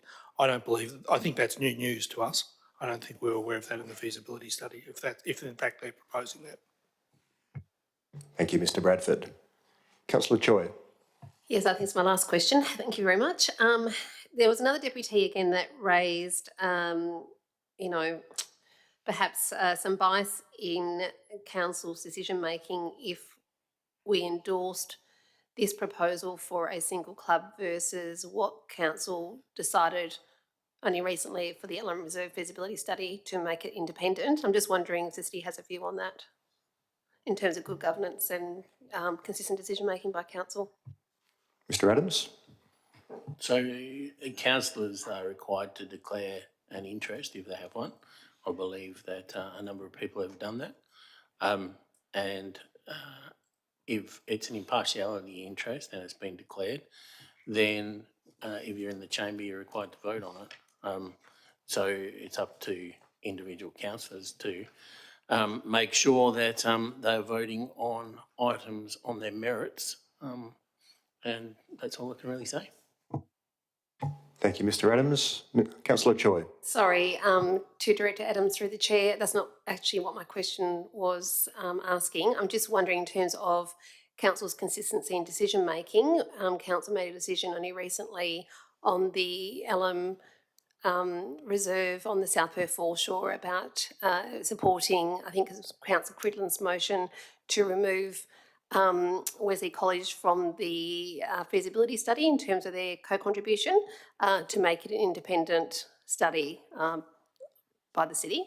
And I'm just wondering if council then makes a decision to endorse this motion, which is basically benefiting one party, will that be considered consistent decision-making and good governance in the city's opinion? Mr Adams. I'm not sure it really matters what the city's opinion is. It's probably what the community's opinion is that matters more. So I can't really comment on that, and I don't think anyone else can. Thank you, Mr Adams. Councillor Prendeville. Thank you, Mr Mayor. Just one question. The overhead power line was raised as a sort of risk issue. Does the city have a plan for that overhead power line or an opinion on that it is a risk to the general public at the moment, or do they see it as not an issue? Thank you. Ms Amprimo, is that your department? We haven't specifically considered it in the context of the risk from the playing field, but as part of the underground power programme for across the city, we have sought to have that included in the final stage of underground power. Thank you, Ms Amprimo. Councillor Ward. Thank you. This just leads on from some questions relating to costs and the June decision last year. I understand that, well, this is definitely a different motion for a different purpose. And can I just clarify that is it accepted that this proposal actually has no cost to the city other than the legals with negotiating the option? Ms Shaw, should I send that to you or Mr Adams? So this motion doesn't commit council to any capital contribution at this point in time. It merely asks us to negotiate an option to lease, which would require us to basically negotiate a lease agreement and an option. And the majority of the cost of that would be the legal fees involved in doing that, and I guess the staff time, staff resources in doing the negotiations with WASP Hockey. Thank you, Mr Adams. Councillor Brenda-Abrandis. Thank you, Mr Mayor. From discussions we had in June last year with regard to the city's portion of costs that would be incidental to the capital development, we spoke about the car bays being increased by about 150 bays, I think, from memory, and that was going to be a significant cost for the city. Tonight it was also mentioned by one of the deputies that that would be a city incurred cost. And in addition to that as well, of course, there's lighting, which is a city cost, I assume, and then also the reticulation. Can someone please confirm, firstly, if this was exercised as an option, that we'd be incurring the car parking costs, the lighting costs, and also the reticulation costs, and if the car parking capital cost would be for 150 bays? Mr Adams, can I send that your way? So at the moment, what we have is, I guess, a concept plan for the facility to go on that site. We don't have any of the detailed design, so it's pretty difficult to come up with accurate costings as to what the city would need to contribute to. As we progress further through the negotiations and when we get to the point at which the DA's required, then all of that will need to have been done. We will also have to have a good idea before council actually commits to the actual lease of what councils or the city's contribution to the facility would be. So we'd have to work with them on that to determine what sort of ballpark. There's also, I know that they've made mention before of some value engineering, and obviously they've only gone to the first stage of the quantity surveyor's assessment of it. There's a number of other stages that they need to go to, but Ms Amprimo is probably better to comment on that than what I am. Ms Amprimo, did you want to add anything to that, or has Mr Adams covered it? Yeah, we haven't done a detailed cost, and I don't believe that the city has made any agreement to fund those either. So at the point in time when any agreement was reached, or we were looking to reach an agreement, we would have to do more detailed costing on it. But it would be a substantial amount of money. Thank you. Councillor Brenda Brandis. Yeah, thank you, Mr Mayor. I recall from our discussions last year that the city was to incur those 3 capital costs I just mentioned, and obviously from the deputations tonight it was indicated that that was their understanding as well. Yeah, so would it be possible to get a indicative cost? Mr Bradford? I don't think we didn't agree. I just want to clarify, the city never agreed to incur those costs, so that was never part of the discussion. I think there was the feasibility study identified costs that they think the city could be levied upon, so that was never an agreement. And given the comments we've had around where we're at, I don't think we can give you an indicative until we get further down the track. Thank you, Mr Bradford. Councillor Ward. Thank you. Is it possible that throughout the negotiations that the city can require that it does not contribute any funds at all to the development? Mr Adams? So I think the motion says to negotiate. So we've been negotiating on all aspects of it until we got to a point where we thought it was ready to bring to council for council to then say yes or no to. Thank you, Mr Adams. Councillor Brenda Brandis. Thank you, Mr Mayor. Just another operating cost that we spoke about briefly a year ago with regard to the synthetic turfs needing watering and a significant amount of water. Could someone clarify whether the water cost would be a city cost? Is that coming from our aquifer? Does it cost us nothing, or is it actually a city incurred cost? And how significant is the amount of water that needs to be put onto synthetic turfs? Ms Amprimo, can I send that one your way? Again, that would be something that would have to come up in the negotiation of the lease, but we would certainly, if we were entering into a long-term lease, we would seek to have the leasee have their own abstraction licence and manage that themselves. Thank you. Any further, Councillor Choi?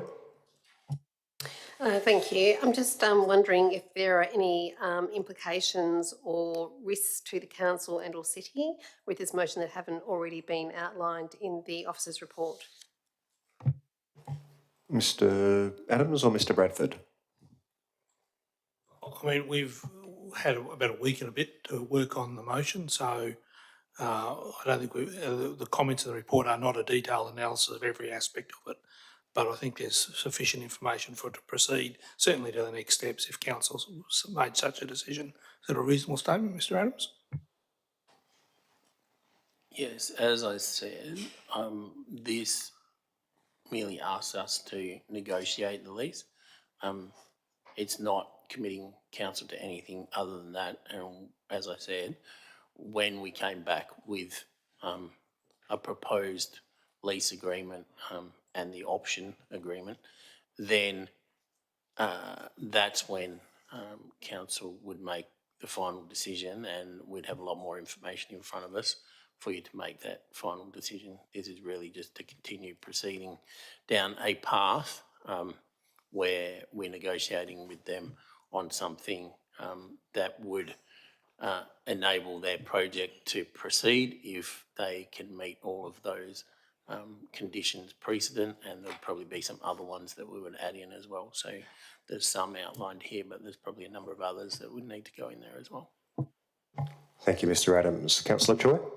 Thank you through the chair to Director Adams. So if I've got this right then, endorsing this motion would not bind council to the next stage because there's a lot of information obviously that we still need to receive based on all the questions that have been asked tonight and the deputation that's made and the officers' responses. So if it doesn't bind council, if that's correct, are there any implications or risks then if council then decide at that point, well, actually, no, there's now implications or risks that have revealed themselves at that point? Mr Adams? So I think if we got to a point where council felt there was too much risk in entering into a lease, then it would probably be pretty good decision making to say no to the lease agreement. I note point 4, which says that entry by the city into the lease agreement will be subject to council approval for the terms of the option of the lease and the final boundaries of the lease premises and the licence area and ministerial consent, and that is presented to May 2024 ordinary council meeting. Thank you, Mr Adams. Councillors, any further questions? Councillor Brenda Brandis. Thank you, Mr Mayor. I refer to Development Control Policy 5.3, Clause 3.7, subparagraph A, subletting. It states that there should be no subletting by a sports, social club or organisation and private business to others without written approval by the local government and WAPC. With reference to this motion, it does actually go into some detail about a sublease that could be a condition with exercising with regard to undertaking the lease. Could the administration please advise with regard to the sublease component if this motion is appropriate as it stands? So therefore, is this okay to have this included? And if not, advise what we might need to do to actually correct it. Mr Adams? So all of that policy says is that the WAPC would need to approve any subletting agreement. It doesn't say that you actually can't do it. It just says that they need the approval. Yeah. Thank you, Mr Adams. Councillors, any further questions on item 12.5? Councillor Brenda Brandis and then Councillor Navard. Okay, thank you. I'll ask a question and I'll let Councillor Navard break. Just with regard to the infrastructure cost, so this would be approximately $7.5 million for the city's share, possibly the additional infrastructure cost with regard to car parking, lighting. Sorry, Councillor Brenda Brandis, I don't know if I just heard you correctly. Did you say that the city's share was going to be 7.5 million? No, I said it could possibly be if we're going to... Okay, can continue with the question. So if we were actually to come in as a part equity owner, the city's contribution, because as I understand, this is highly unlikely to be funded by the state. So therefore, the city's contribution, correct me if I'm wrong, would actually participate in half the share of this. Mr Bradford, should I send that in your direction? Nothing we've done has contemplated a capital contribution to the building of the facility. And there's been no consideration of that, and I think we've been explicit saying we wouldn't. That doesn't deal with the ancillary bits, but certainly a core capital contribution has not been contemplated by the city, hasn't been asked for nor offered. Sorry, and then just a follow-up question. So the full $14.8 million, is that fully going to be funded from WASPs and Wesley? I think that's for WASPs and Wesley to sort out. Okay. Thank you, Mr Bradford. Councillor Navard? Thank you, Mr Mayor. I was just wondering about when we're looking at this particular matter, it's a lot to do with managing public open space compared with the aspirations and maybe personal connections to a club. And so what I'm wondering about is that if we were to set a path where we agreed to 12.5. How would we deal with managing expectations if we got somewhat down the track and it all seemed to not be stacking up particularly well? Mr Adams or Mr Bradford? Mr Bradford. I'll have a go. I think what you're asking is if council agreed to 12.5, are we creating an expectation that this will just proceed subject to them meeting the requirements? Well, I think there's the report and the resolution make it quite clear there's still a number of hurdles to be met in terms of conditions precedent and approvals by council, the Planning Commission and a minister. And whilst some might think there's a perception that it's just going to happen, they remain as significant, not challenges, but significant requirements that have to be met. And I think at any one of those, it would be a reasonable expectation that it may not proceed. Thank you, Mr Bradford. Councillor Choi? Thank you, Mr Mayor. Just following on from Councillor Navard's question, does the city have any experience or any examples of where the minister, the relevant bodies that the city would be required to apply to, would not give consent to such use of a public open space? Mr Adams, should I send that your way? I guess our experience is that they treat every application that's put before them on its merits. So they would, WAPC would assess it against all the criteria they're required to. The Minister, Department of Lands, who advise the Minister, and the Minister would assess the lease against the state government's priorities and the criteria they have in place to assess it. So I don't think you can say that one experience is the same as any other, because there's a lot of things that they would take into consideration when determining whether a piece of Crown land is going to be used for a particular purpose. I think there's probably a high hurdle, given that they're spending a lot of money on a facility that is close by. I think it's probably a very high hurdle for a very high bar for WASPs and the city to get over in terms of getting approval for the lease on that particular piece of Crown land. But it's not to say it's impossible. It's just that the bar will be pretty high, I would think. I suspect you've just answered the question that I had, Mr Adams, but in a similar vein to the question Councillor Choi has just asked, the state government is pursuing the high performance hockey stadium at Curtin. I guess my question would be, does the city believe that there's much likelihood of the state government granting a lease on Collier Reserve for the stated purpose under the specific circumstances we find ourselves in now?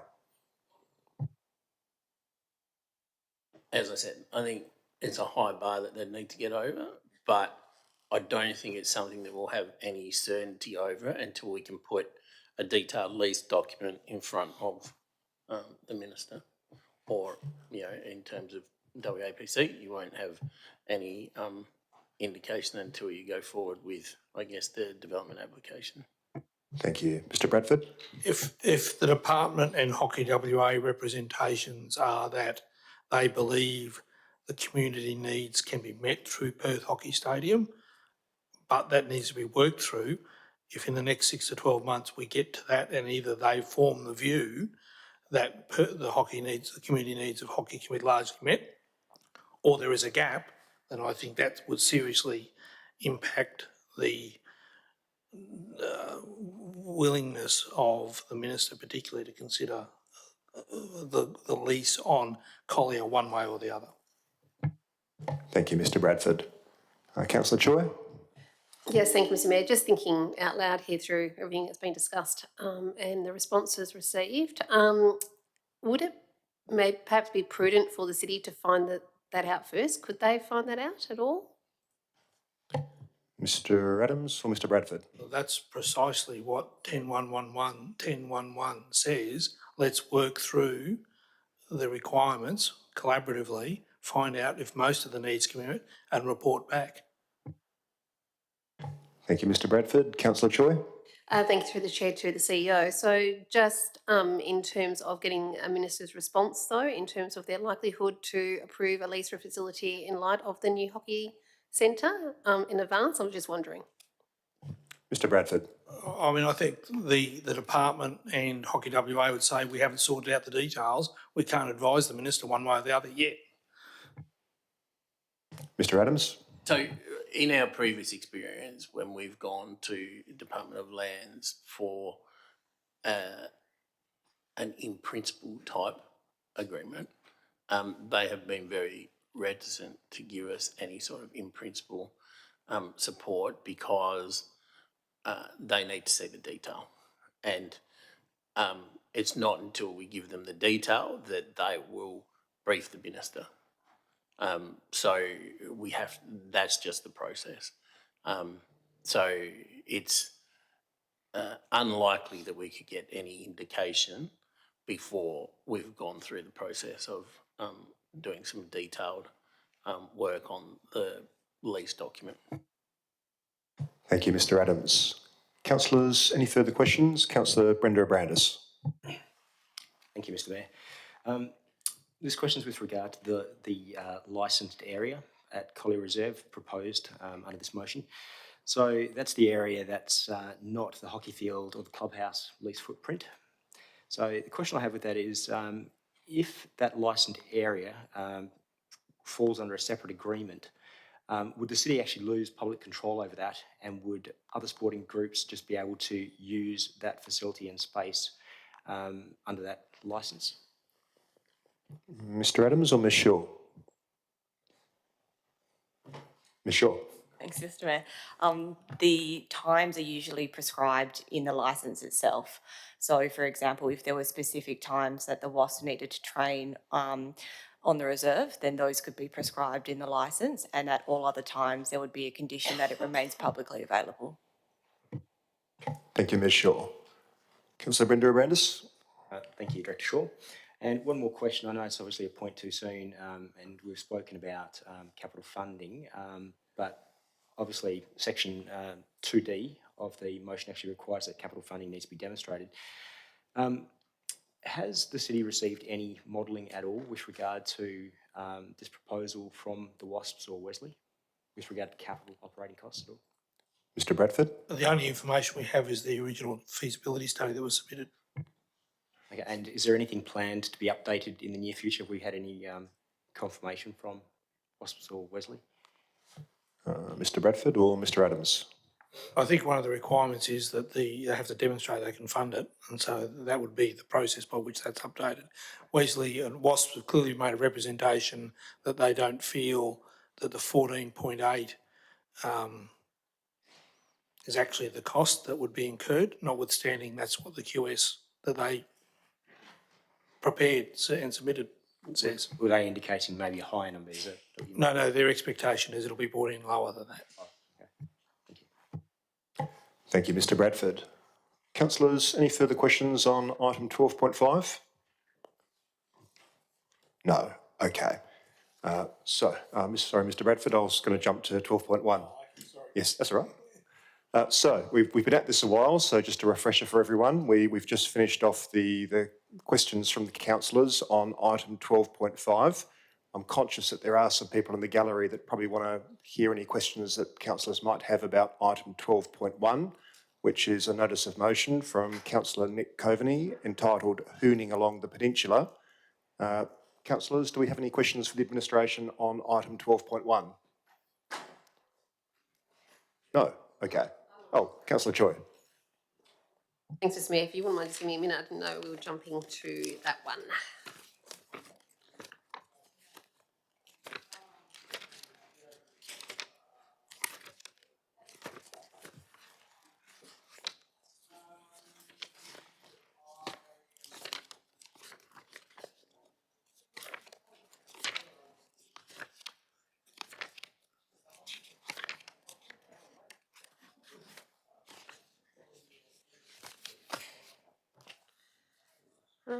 Okay, yes, I'm ready now. Sorry about that. Fire away. So I realised after the agenda papers were published for this evening that the updated version of my alternative motion councillors received on 6 February was not included, which requests both the Millers Pool and Boat Ramp jet ski car parks be closed overnight with reasons. And I'm just confirming that governance has now received that now for the council meeting next week. Ms Fry? Yes, I sent you an email today to confirm that. Another question, Councillor Choi? Yeah, thank you through the chair to Ms Fry. For some reason I haven't got that email. I did check a bit earlier. The other question I was going to ask is, in relation to paragraph 3C of the first motion, Councillor Coveney's motion, I understand the city have already performed this request, and if that is the case, can the city please advise when that action was undertaken and what was the response? And if it was provided in writing, can that response be made available on the council hub and to residents who may also inquire about it? Who should I send that one to, folks? Ms Amprimo? Yeah, thank you, Mr Mayor. The application for Mill Point Road speed reduction has not been submitted at this point in time. I believe there were previous conversations with Main Roads to that effect. However, if this notice of motion is approved, we would resubmit a formal application to Main Roads for their consideration. Thank you, Ms Amprimo. Any further questions on item 12.1, councillors? Councillor Choi. Yes, thank you. Through the chair to Ms Amprimo. I just wanted to know if the CEO Bradford had any additional comments to make to that, because I believe I did have a conversation with him about the 40-kilometre speed limit, which is where my question came from. So the city has had discussions with Main Roads in the past. I wasn't party to those, but I was aware that the infrastructure have, and the discussions were around our desire to have a speed limit change, and then Main Roads saying, well, we're not supporting it at this stage. I don't believe it ever was evolved a formal request for a particular area. It was discussions at the officer level. Thank you, Mr Bradford. Councillor Choi? Yes, thank you. Through the chair to CEO Bradford for that clarification. I'm just wondering what complexities noted in the commentary on page 64 of the agenda papers require further investigation to close the Millers Pool and Mill Point Boat Ramp jet ski area car park overnight on weekends, please. Ms Amprimo, should I send that your way? Yeah, thank you, Mr Mayor. So the Millers Pool car park is slightly more straightforward, although we would have to go through a process of understanding the logistics of closing it at night and reopening it, and what do we do with any vehicles that are trapped inside. The boat ramp car park is considerably more complex because we're likely to have road closures on the freeway off-ramp and the road leading to the bottom of the freeway off-ramp. However, that's something that we'd need to work through with Main Roads. We're also considering, is there an option to close it further up and still allow for vehicles to turn around? And it's a case of working through the different options that may be available to us and looking at which one would be most cost effective. Thank you, Ms Amprimo. Councillor Choi? Yes, thank you through the chair to Director Amprimo. In relation to, I think it's to do with the bollards. Sorry, I'm just trying to find my place here. Oh, yes. So I note around last Thursday that the city of its own accord decided to undertake a partial closure of the Millers Pool car park with the use of temporary concrete barriers across the western portion of the car park at the cost of around $5,000.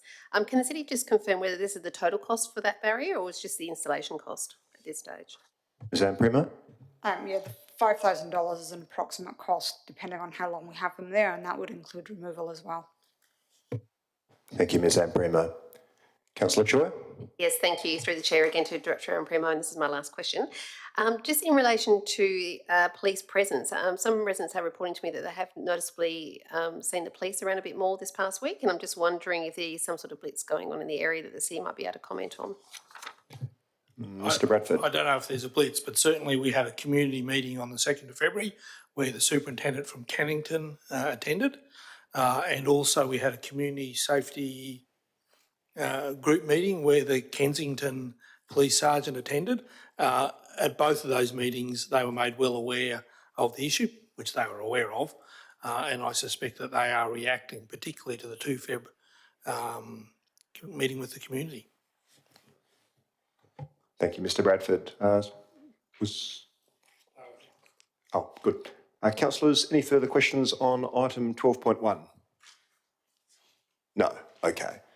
In that case, we'll jump back to item 10.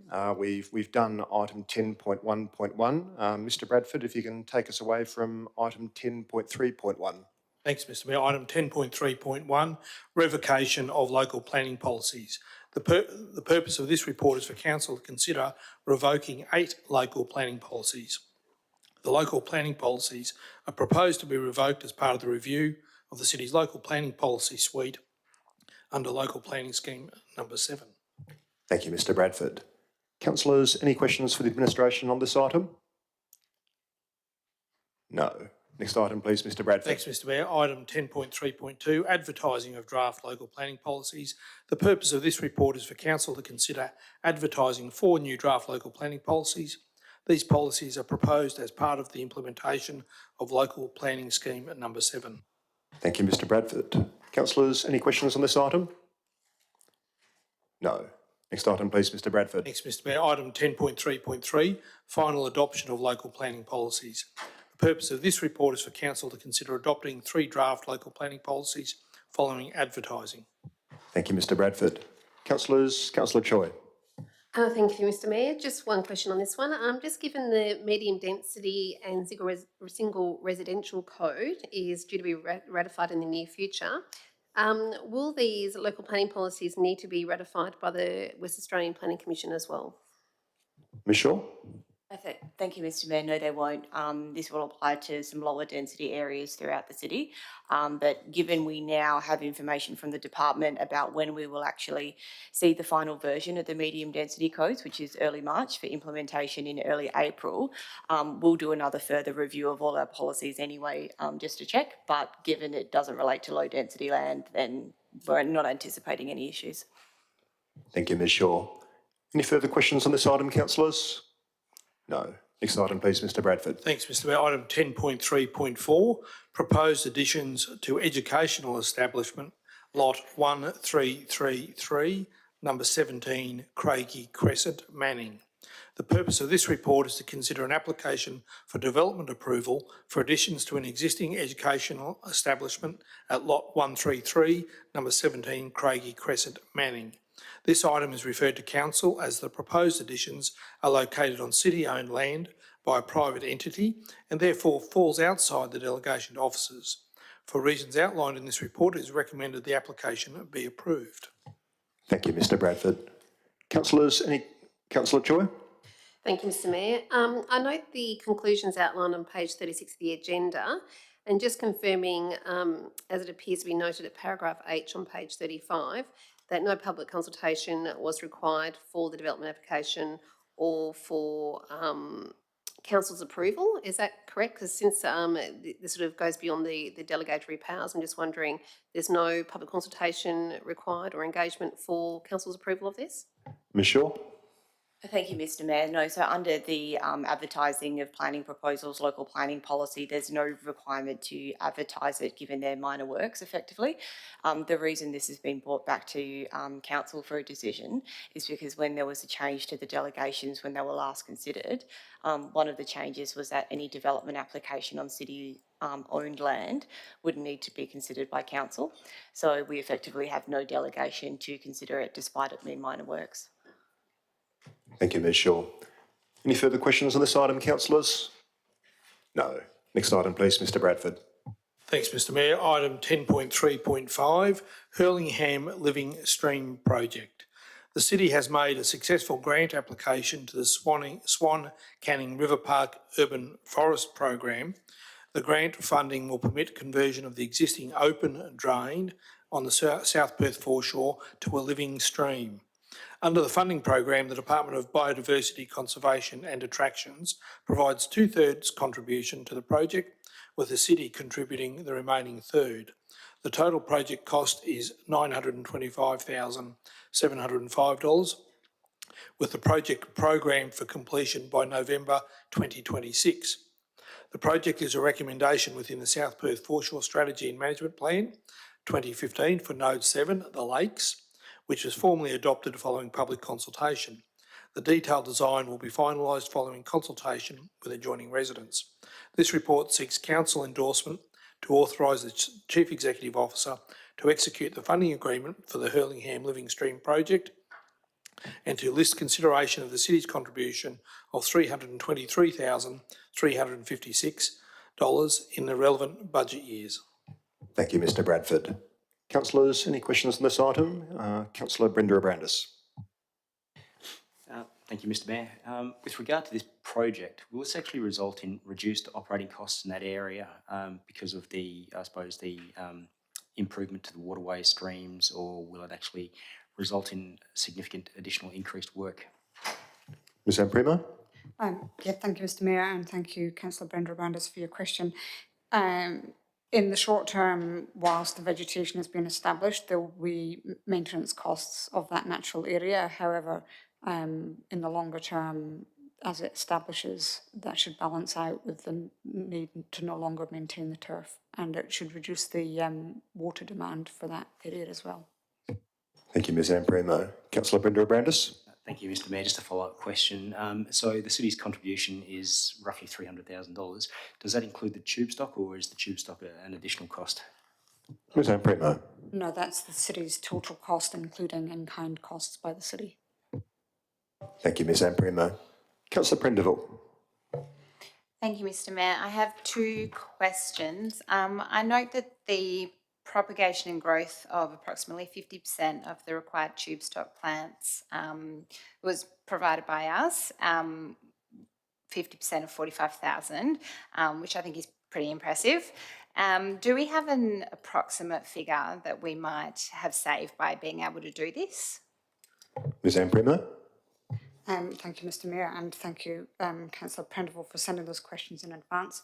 The provision of tube stock plants would be part of the city's in-kind contribution and will effectively be charged through an internal transfer between the nursery and the project itself. The city produces plants in its own run nursery in a cost-effective manner, with the cost of production ranging depending on the species. The cost is at the lower end of the wholesale market rate where species are available. So, for example, where something would be available in the market for between $3 and $4.50, we're producing it in the nursery for $3. However, the most substantial value to the community of the city-run nursery is the value derived by the ability to grow the tube stock under high-quality control, which results in significantly higher survival rates of the plants when planted in their final location, thus minimising wasted expenditure in purchasing plants that ultimately die and also of planting those plants. And also providing species and quantities that are not readily available in the market, and growing plants from locally harvested seeds, which provides plants with a desirable provenance and genetics from the local South Perth area. So to answer your question, putting a dollar amount against the value is quite difficult, because the most significant dollar amount comes from having a much higher survival rate. So, for example, with urban forest, our survival rate is very, very close to 100%. Most of the trees that we plant, the only ones that we lose generally are ones that have been vandalised or overwatered by residents.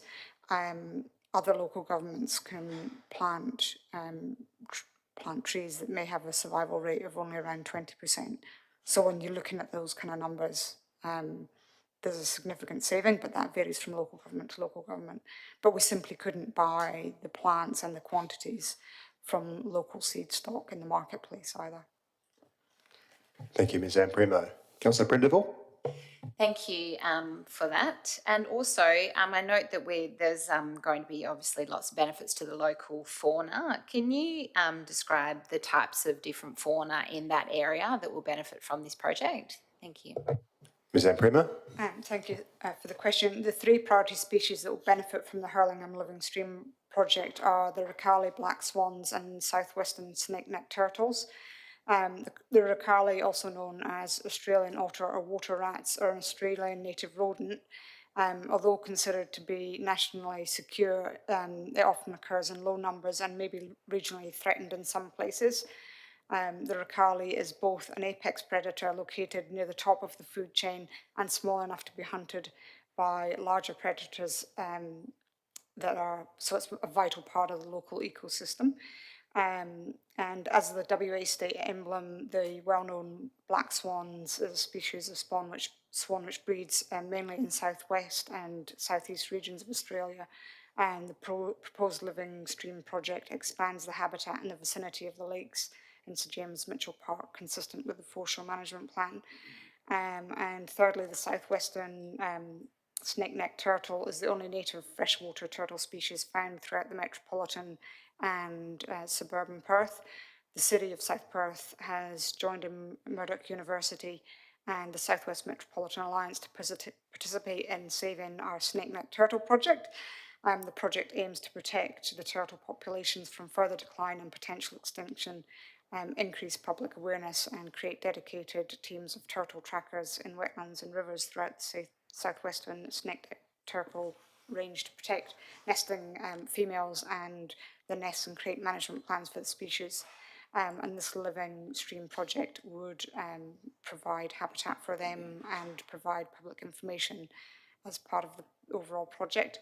In addition to that, there are 39 bird species that have been observed in the Lake Hurlingham area, and I can provide a list of those species in the minutes if that's permissible. Thank you, Ms Amprima. Councillors, any further questions on this item? Councillor Choi. Yes, thank you. It appears that the city are receiving quite a good deal in terms of the state government's contribution towards this project.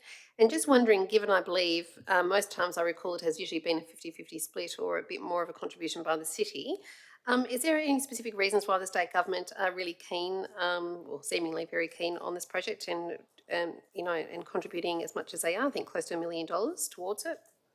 Ms Amprima. Yeah, so the reason that the city applied for it is, as you point out, it is an unusual level of contribution. There is more focus on biodiversity and environmental enhancement projects, but the proportion of the grant funding that is available through this funding stream that the city would be having access to through this project is significantly high. We had conversations with DBCA officers very early on when we knew that this funding stream was coming forward to promote the project and try and gain support for it. They recognise the broader benefit of this in that area because it is connected to the lakes and to other enhancements in the area. So in terms of value from DBCA's perspective, the connection into other biodiversity areas provides greater overall benefit because you're creating one large area, and they have been supportive of the application the whole way through. So I think this is a really good opportunity for the city. Yeah. Thank you, Ms Amprima. Councillor Choi. Thank you through the chair to Director Amprimo. I'm just also wondering whether there's any escalation cost contingencies required for this project, given that the state are giving close to $1 million, and the city's contribution, I think of just over 300,000. It's quite a high value project in terms of plantings, mainly. I'm just wondering if there's any contingencies required or being considered as part of the budget. Ms Amprima. Yeah, thank you for the question. There is a degree of contingency in the project, but there is also flexibility in how we design the landscaping areas. So if it appeared that the budget was going to significantly change, we would have an opportunity to reschedule the types of plants that we put in. So we are conscious that is a significant project, and that would be something that we'd need to keep monitoring throughout. Thank you, Ms Ambrimo. Any further questions on this item, councillors? No. Next item, please, Mr Bradford. Thanks, Mr Mayor. Item 10.4.1, listing of payments December 2023. This report presents to Council a list of accounts paid under delegated authority between 1 and 31 December 2023. For information, it also includes purchase card transactions between 1 November and 30 November in line with new legislative requirements. Thank you, Mr Bradford. Councillors, any questions on this item? Councillor Choi. Yes, thank you, Mr Mayor. I've got a couple. The first one is just in relation to Greenlight electrical contracting expenses for works at Bill Graydon. It was around $12,000. I'm just wondering what sort of electrical work that was carried out at Bill Graydon that cost that much, $12,000. Mr Adams, should I send that your way or to Mr Lecoq? We'll take it on notice, thanks. Right, thank you. Councillor Choi, another question? Yes, thank you, through the chair to Director Adams. And I'm referring to the bus seat at Angelo Street expense of around just under $1,500. I'm just wondering if the developer removed the previous bus stand and shelter in order to redevelop, which I believe I was advised previously that was the case, but please correct me if I'm wrong, then was there no condition of approval to make good that stand and or bus shelter, since it was a city, it was the removal of a city asset? Who would I send that to? Ms Shaw? Thank you, Mr Mayor. My understanding is that there was some contention around who had actually removed the bus shelter and whether there was a link to the development approval for the site, but we can take that on notice and actually find out for you. Thank you, Ms Shaw. Any further questions on this item, councillors? Oh, Ms Amprimo. Yeah, I believe that this question was subject to a councillor request as well. We have been unable to locate any agreement that can be relied upon that the developer funds the cost, and to pursue the matter for the cost, what it cost us to re-establish it, it was not an effective use of community funds. Thank you, Ms Amprimo. Any further questions on this item, councillors? No. Next item, please, Mr Bradford. Thanks, Mr Mayor. Item 10.4.2, monthly financial statements, December 2023. The monthly financial statements are provided within attachments A through I, with a high level of analysis contained in the comments of the report. Thank you, Mr Bradford. Any questions on this item, councillors? No. Next item, please, Mr Bradford. Thanks, Mr Mayor. Item 10.4.3, listing of payments, January 2024. This report presents to Council a list of accounts paid under delegated authority between 1 January and 31 January 2024 for information.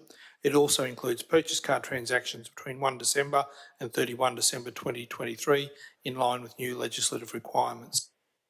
Thank you, Mr Bradford. Councillors, any questions on this item? No. Next item, please, Mr Bradford. Thanks, Mr Mayor. Item 10.4.4, monthly financial statements, January 2024. The monthly financial statements are provided within attachments A through I, with a high level of analysis contained in the comments of the report. Councillors, any questions on this item? No.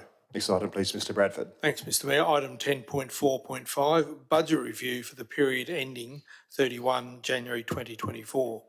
The City performed a comprehensive review of the 23-24 adopted budget. The review was based on actual results for the period to 31 January 2024 and includes comments on the required adjustments. The last few years have seen steep rises in inflation worldwide, including Australia. Central banks have been increasing interest rates to curb inflation drivers. The war in Ukraine and the ongoing residual impact of COVID-19 continues to cause uncertainty and supply shortages around the world, and it is still seen as the root cause of high inflation.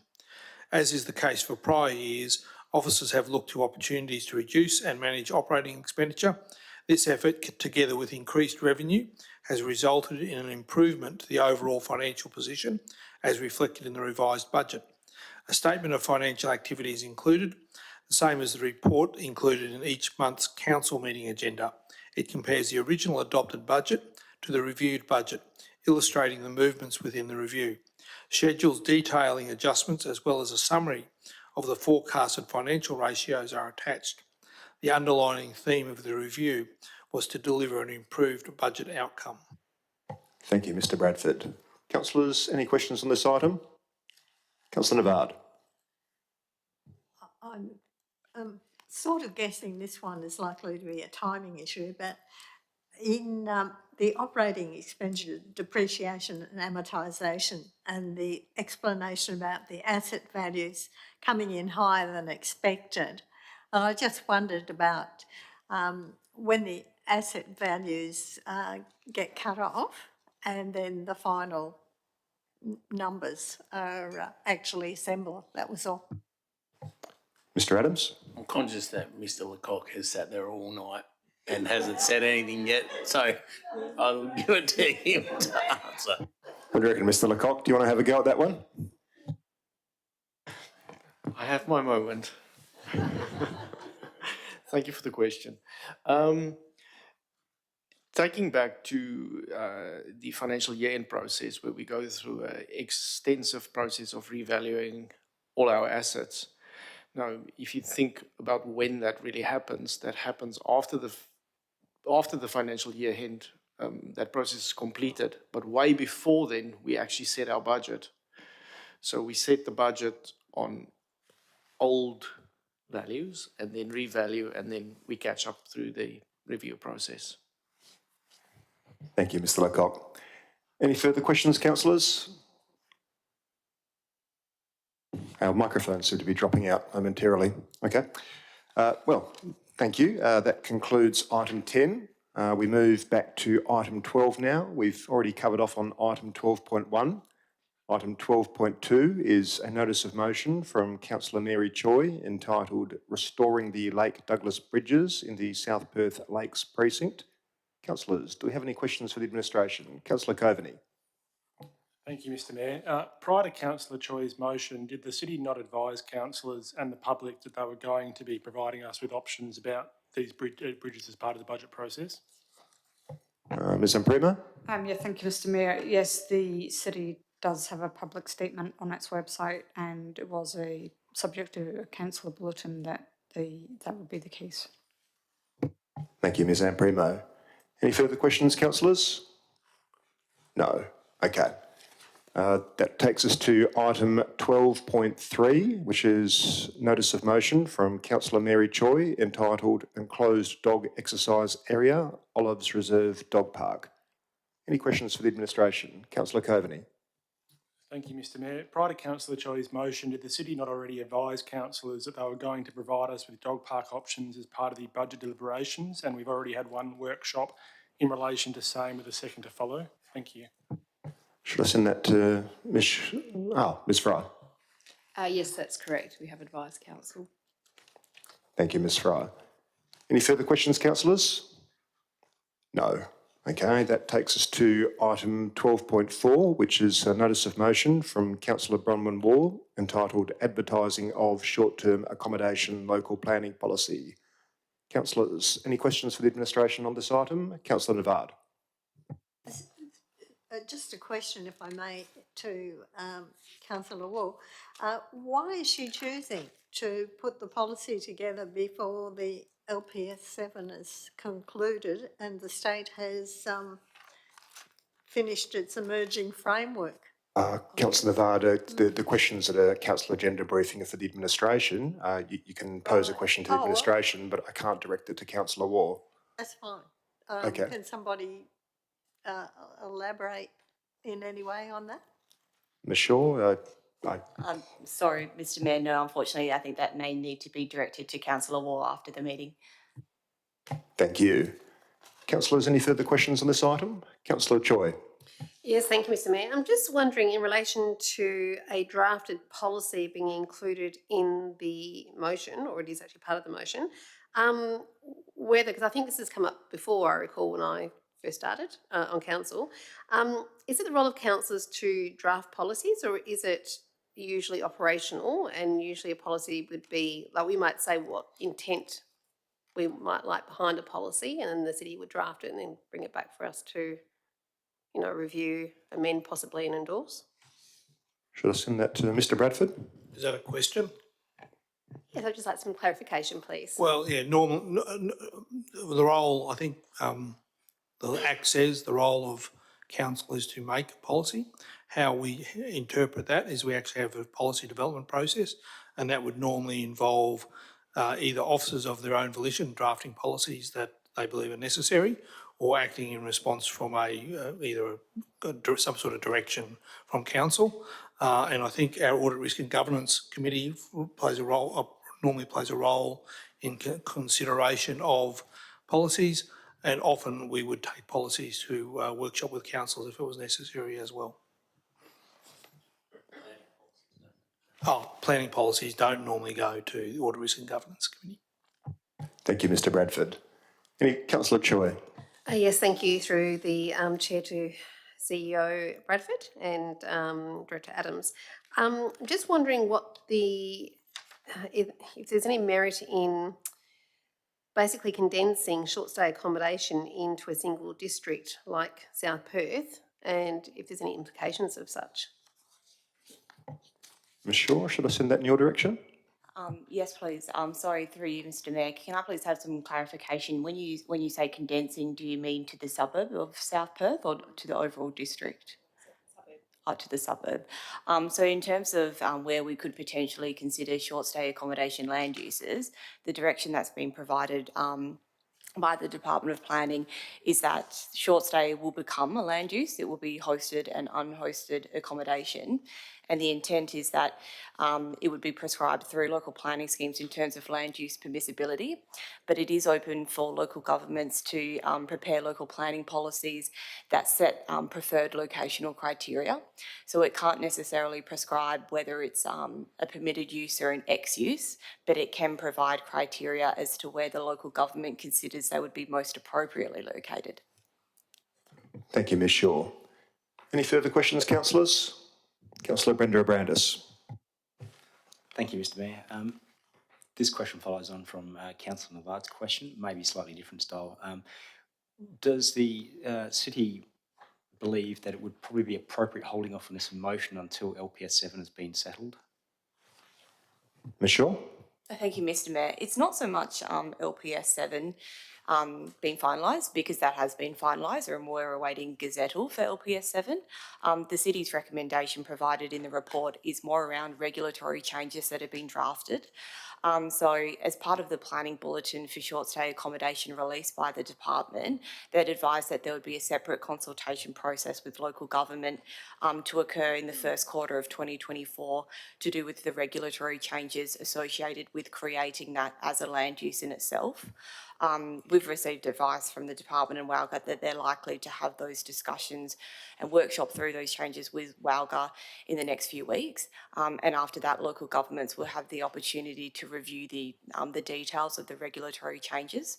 So the city's recommendation is that we would hold off on a local planning policy until such time that we knew the specific details in the regulations. Thank you, Ms Shaw. Councillor Ward. Thank you. Ms Shaw, sorry, through the chair to Ms Shaw. I note that the earlier policies that you're proposing that we adopt also refer to some amendments that will be coming out in April, and your comments in relation to those were, once we know what they are, we can just amend them and that won't be an issue. Does that same principle apply here? Ms Shaw? Thank you, Mr Mayor. I think it depends on the extent of the amendment itself, and this is where our preference is to know the detail of the regulation. Because say, for example, we advertised the draft local planning policy and then we then found out what the regulations involved, if there were substantial changes that required significant amendments to the policy, we would then be required to re-advertise the policy itself. But if it's a case where the regulations are released and the changes are minor or there are no changes, then we could consider that as a minor amendment following advertising, and council could just adopt it with those minor changes. So it really depends on the extent of changes that occur. Thank you, thank you, Ms Shaw. Councillor Ward? Just following on from that one, I have noted that the City of Belmont have actually put up a short-term residential accommodation policy in this month's agenda for the purpose of adopting. So is there any reason why they would take a different approach as to what we would take? Ms Shaw? Thank you, Mr Mayor. I wouldn't be able to comment on what Belmont has done, but our advice would be that we wait till the regulatory changes occur or we know the detail. Thank you, Ms Shaw. Any further questions, councillors? Councillor Choi. Yes, thank you, Mr Mayor. Just following on from that question and answers, is there any chance that there could be delays with that? I think March or April, I think was the date you were saying that it'll be, we'll find out about those regulations. Could that be delayed? Ms Shaw? Thank you, Mr Mayor. We're not anticipating any delays. The department's made it quite clear to us that regulation changes will be occurring in the first quarter of this year, but the department could change their mind and hold off on releasing the regulations. We're just providing advice based on the information we have at hand. Thank you, Ms Shaw. Councillor Waugh?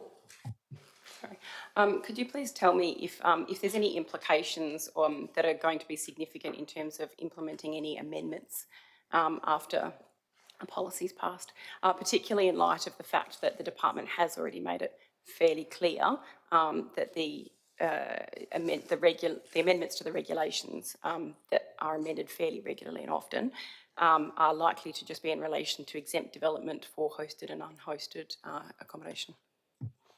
Ms Shaw? Thank you, Mr Mayor. So again, it depends on the extent of the changes, and that's what's the unknown part at this point in time. So the state government has announced that it's hosted and unhosted as a land use, and that anything less than 90 days would be exempt from requiring development approval. But the department has flagged that there could be additional changes, but they need to workshop that through with WALGA first before we then see it from a local government side of things. So that is exactly the issue. We do not know the extent of the changes at this point in time. There could be no changes. They could be the only changes. There could be more changes. It's just unknown at this point in time. Thank you, Ms Shaw. Councillor Waugh? Last one. I note that you've just referred to the amendments being exempt developments. Is there any reason why a local planning policy would apply to exempt developments? Ms Shaw? No, so a local planning policy is only applicable where there's a development application that's lodged. So given we already know that short stay applications for less than 90 days would be exempt, this local planning policy would only apply for development applications for applications that aren't exempt. Thank you, Ms Shaw. Councillors, any further questions? No. Okay.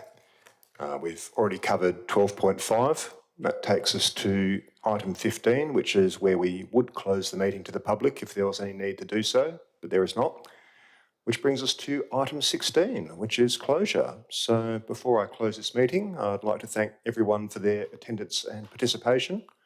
I declare this meeting closed at 10:13 p.m. Thank you all and good night.